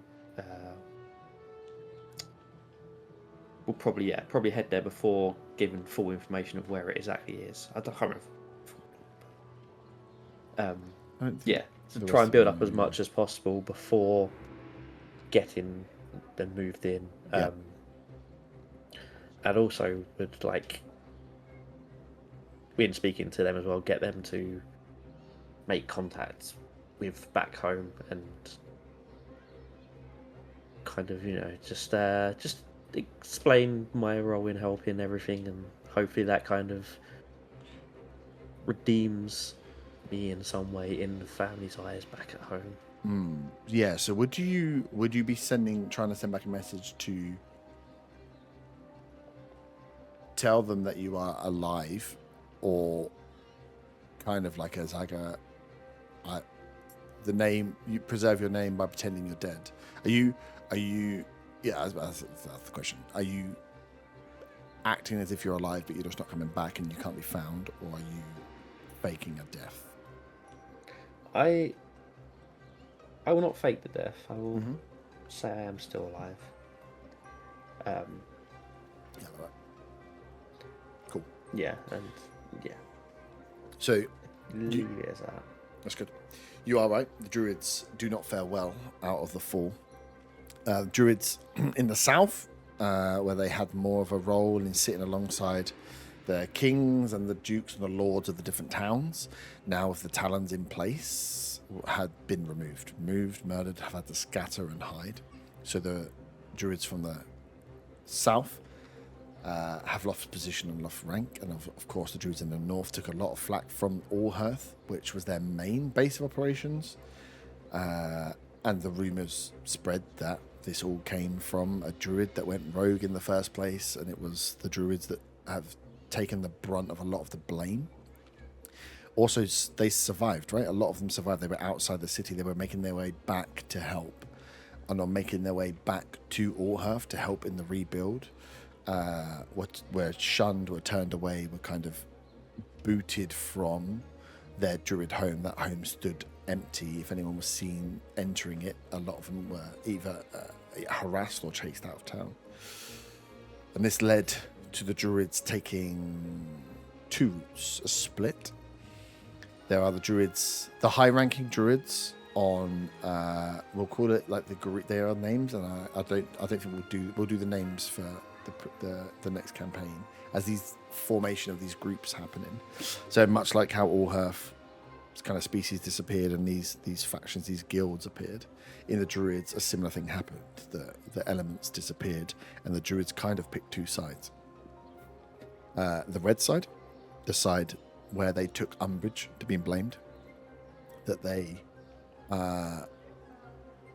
refused to accept the responsibility and refused to kind of acknowledge how much of a role they could have had and could have done to stop and change. And they broke off into a splinter group of druids, again removed from the city, but there is this kind of group of druids that hold a bitterness to the towns that and to the people of Allhearth, to those that didn't understand fully and that blamed them without understanding what was going on. They were one splinter cell. The opposite side, the green druids, we'll call them, were those that took full accountability. They were horrified by what they had seen, the outcome of what happened to Allhearth, the fact that they didn't act quick enough, the fact that they left the city to be attacked, that it was on their kind of watch that it went, that they didn't act quick enough, that they didn't react, that they had become too political and not tuned enough in nature. Plus then the threat of the Talons coming in and seeing these druids come in, that's also kind of part of the Reds as well. They've seen, not only were they shunned, but they're now seeing themselves being attacked. And they want to defend their druidic rights. They want to, if these Talons are coming in and trying to remove faith and remove magic from the land, they are going to put up a fight to stop it. Where the high-ranking druids on the green side took vows to essentially wild shape forever, where a lot of them gave up their humanoid form and now only operate in their wild shape form, all picking whichever animals they best felt suited. But a lot of the most powerful druids took this vow of that was it. They are going to go to Solace. Their powers will only be used in this one way, and they a huge swathe of them, of the leaders of some of those different sects, all are now just in full wild shape mode. With a lot of the other green druids then making their way back to the forest, making their way back to their roots, leaving Allhearth, leaving the cities, and coming back to reawakening their druid nature. They spent too much time in a town, in a city, book learning rather than being out wandering and learning. I think those green druids would probably set up base at the Grove. They would hear the message and in dribs and drabs make their way down there. I think it's a place that a lot of these high-ranking green druids would have come to as well, on the premise that it remains as secretive as possible. Which again works for you because you're a marketer. So the Grove becomes this new home of the kind of the green sect of druids, with these high-ranking archdruids who are all in wild-shaped form, in a grove that, in as much as possible, can remain as secretive as possible. Is there anything else you would add? Anything else you'd be looking to do? Your plan is now just to lay low as a mind flayer and kind of right some wrongs. Yeah. Just yeah, exactly. Lovely. Arta.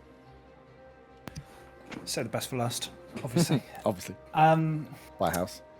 So I think in the immediate aftermath, obviously Art is going to be sort of helping out with people that are hurt and so on and so forth. And he'll send a sending spell to Faywin. Yep. Say, staying at your house, helping out here. Yep. 5% chance it fails, so he'll probably send it like 20 times until he gets a response. Yep.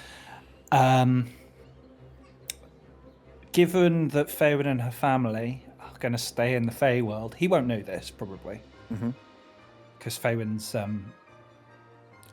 scarred mentally. He'll stay at the house for about 3 weeks, and then kind of get a bit concerned. Then, during his sort of going round and sort of helping the hurt and so on and so forth, he will think back to his days as an orphan. And so the plan would be to buy a plot of land and build an orphanage to help the children who lost their families in the destruction of Allhearth. As part of the process and the construction in sort of a small section of the plot, he will do a old temple to Mahatmadun. When Von Van said about the grove, was he referring to the place where Undriel became an orb, or somewhere different? It was where we killed. Where you killed the Deathbloom. The Deathbloom. Yeah. So obviously that place got some sparks of life afterwards. So using what is it called? There's a spell for it. There's a spell that means I can teleport to somewhere holy. Yep. So nice. Yep. I would also be setting up a temple there, deep in the forest. And I'll be using the spell to go backwards and forwards, essentially. Nice. So creating the temple in Allhearth after a year, so it's permanent. And same with the temple at the place where the thingy died. I would then... Do you think... Sorry, just jump in. Would you... I suppose in conversation with... Because it wasn't so far away from the ruin. Would you, I suppose, in conversation with Von, do it in the place where actually Undriel died? Because there was the ruins of a city there and some buildings, which could be turned into something as a larger settlement. Versus you want to put it in the same place that the grove is for the. No. I want to put it in the place where Undriel died, because after the Deathbloom died there, it became more sacred. Okay. Yeah, more of a sacred place. Yeah, and that kind of resonates with Arta. And it wouldn't be like a hey everyone, this is here. It's more like a kind of almost private sanctuary type thing. Okay. Now, in both of these places, and indeed in the orphanage, he would set up forbidden spell, which does stuff, because that's permanent after 30 days. Nice. Lasts until it's dispelled. Yep. So it's not permanent, but it's until it's dispelled. So that would be the first sort of few years. Living at the Oakshine residence, obviously. Yep. But then sort of running this orphanage, creating these temples. Only the two temples. Just thinking about spell slots more than anything else. So they're kind of permanent structures. But I think after 5, 6, 7 years, Arta would get restless and realise, maybe even sooner than that. So he would leave the orphanage with a large amount of money that he would be constantly earning by killing monsters and stuff during this period, to ensure it stays running. Yep. Leave a note on the Oakshine dinner table thanking them for their hospitality, in case anyone ever returns. For 7 years. Well, I mean, yeah. Free rent. And he spent all his money buying this land and building an orphanage, and Yeah. feeding the parentless kids. children. Wow. Just call it an Oakshine donation to the orphanage.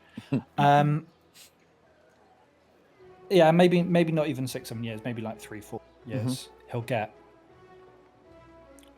Wanderlust. Yeah. Similar to the thing, and every now and then he'll pop back using his teleport to the temple in Allhearth. Yep. To kind of check in, sort of make sure there's enough money to keep the orphanage going, say hello to sort of everyone there and the people he's left in charge of it. And then I think once he's done some wandering around, he's going to look to find a way to the eastern continent. Nice. Where talk of his birth,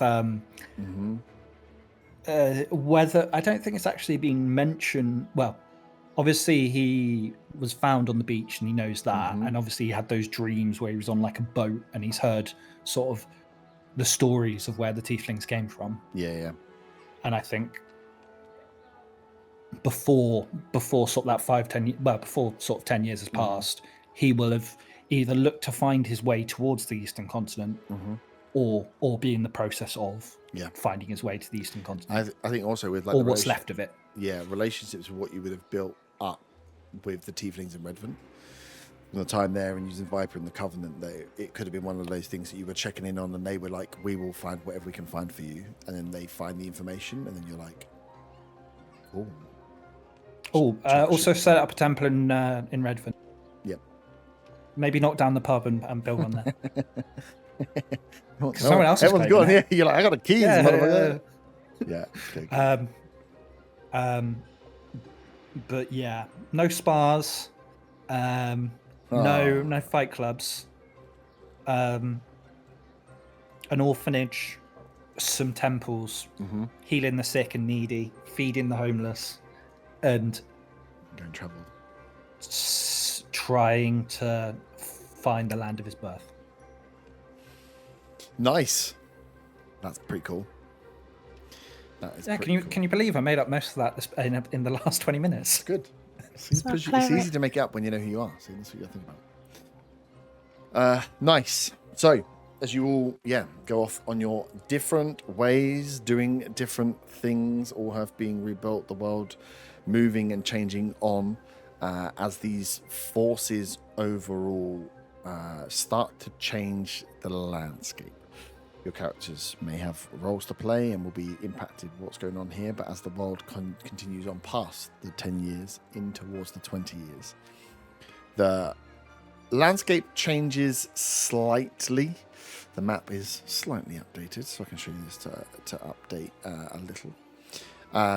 The whole of the south, Regan is the south country, the whole of the south, the Islet Kingdom, the capital, where the king resides, the young king, are all being... the armed forces are these talons, these white-robed, gold-plated this army, this occupying force. Their mandate is to remove magic. They are killing clerics, they are shutting temples, they are finding wizards, they are witch hunting.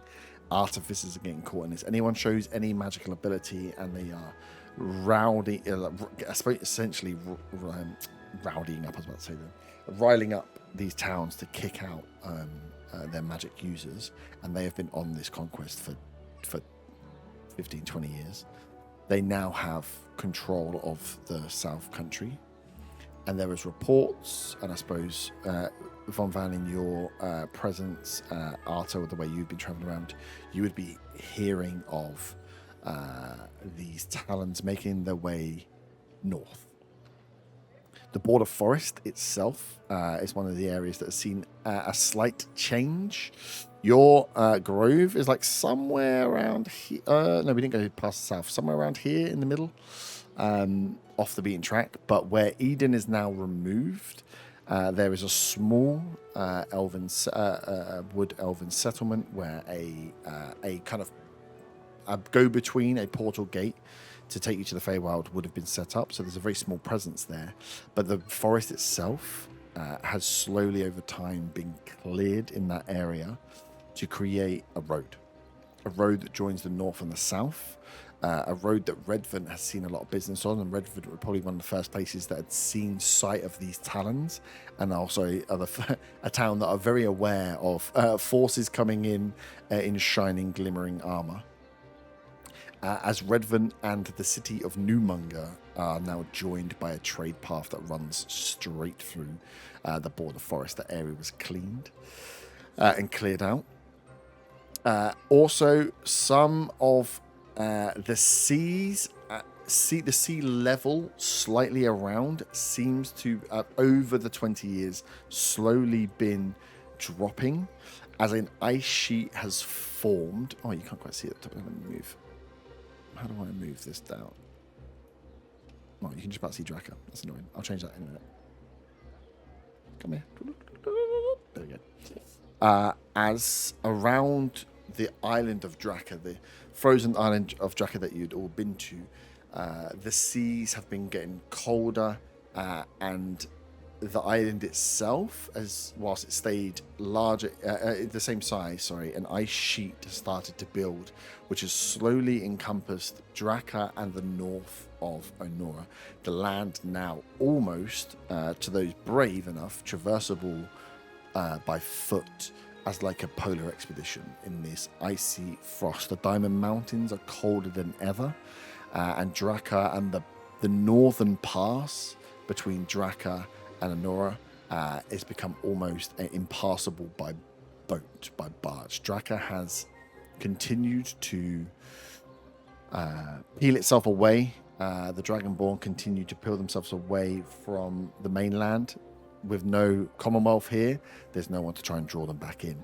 But yes, as the northern part of the continent has got colder, ice storms being more prevalent, ships now traveling from the Diamond Mountains and Butte Springs struggle to get around the top, either to Draka or through to Bryn, the island off to the western side. And only a few ships from that Nordock way will try and make their way. But that freezing of the sea and slight raisings mean that some of the islands around and some of the areas, especially around the Barren Pimples and over in Pickland in the Shattered Isles, have started to rise up above land. So more land mass is being shown in some of these areas. As sightings of dragons have increased, this blue dragon is terrorizing the north. There's talk of a red dragon that was living in the Underdark that is now overground and traveling around. Bryn, the island to the west, had seen sights of dragons and farmlands where goats and cows are being killed. And rumor on the wind, not only are there the talons in the south that are reaching up to the border, but in the north, the dwarves speak of a cult that is calling itself the Cult of the Dragon, that are interfering with its trade, interfering with its deals, that ships are finding problems with little things here and there.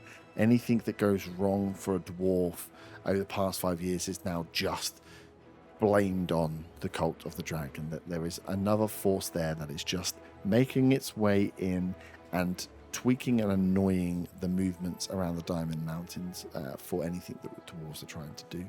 And this sighting, a few more sightings of Dragonborn have been seen in certain cities, but again, a lot of them are kind of almost a bit like Batman sightings, where Dragonborn are seen, no one can quite corroborate, and no one quite can really pin their finger on if they saw them, what color, what they were. Like, it's all a little bit shady as we come towards the 20-year mark and the start of campaign 2.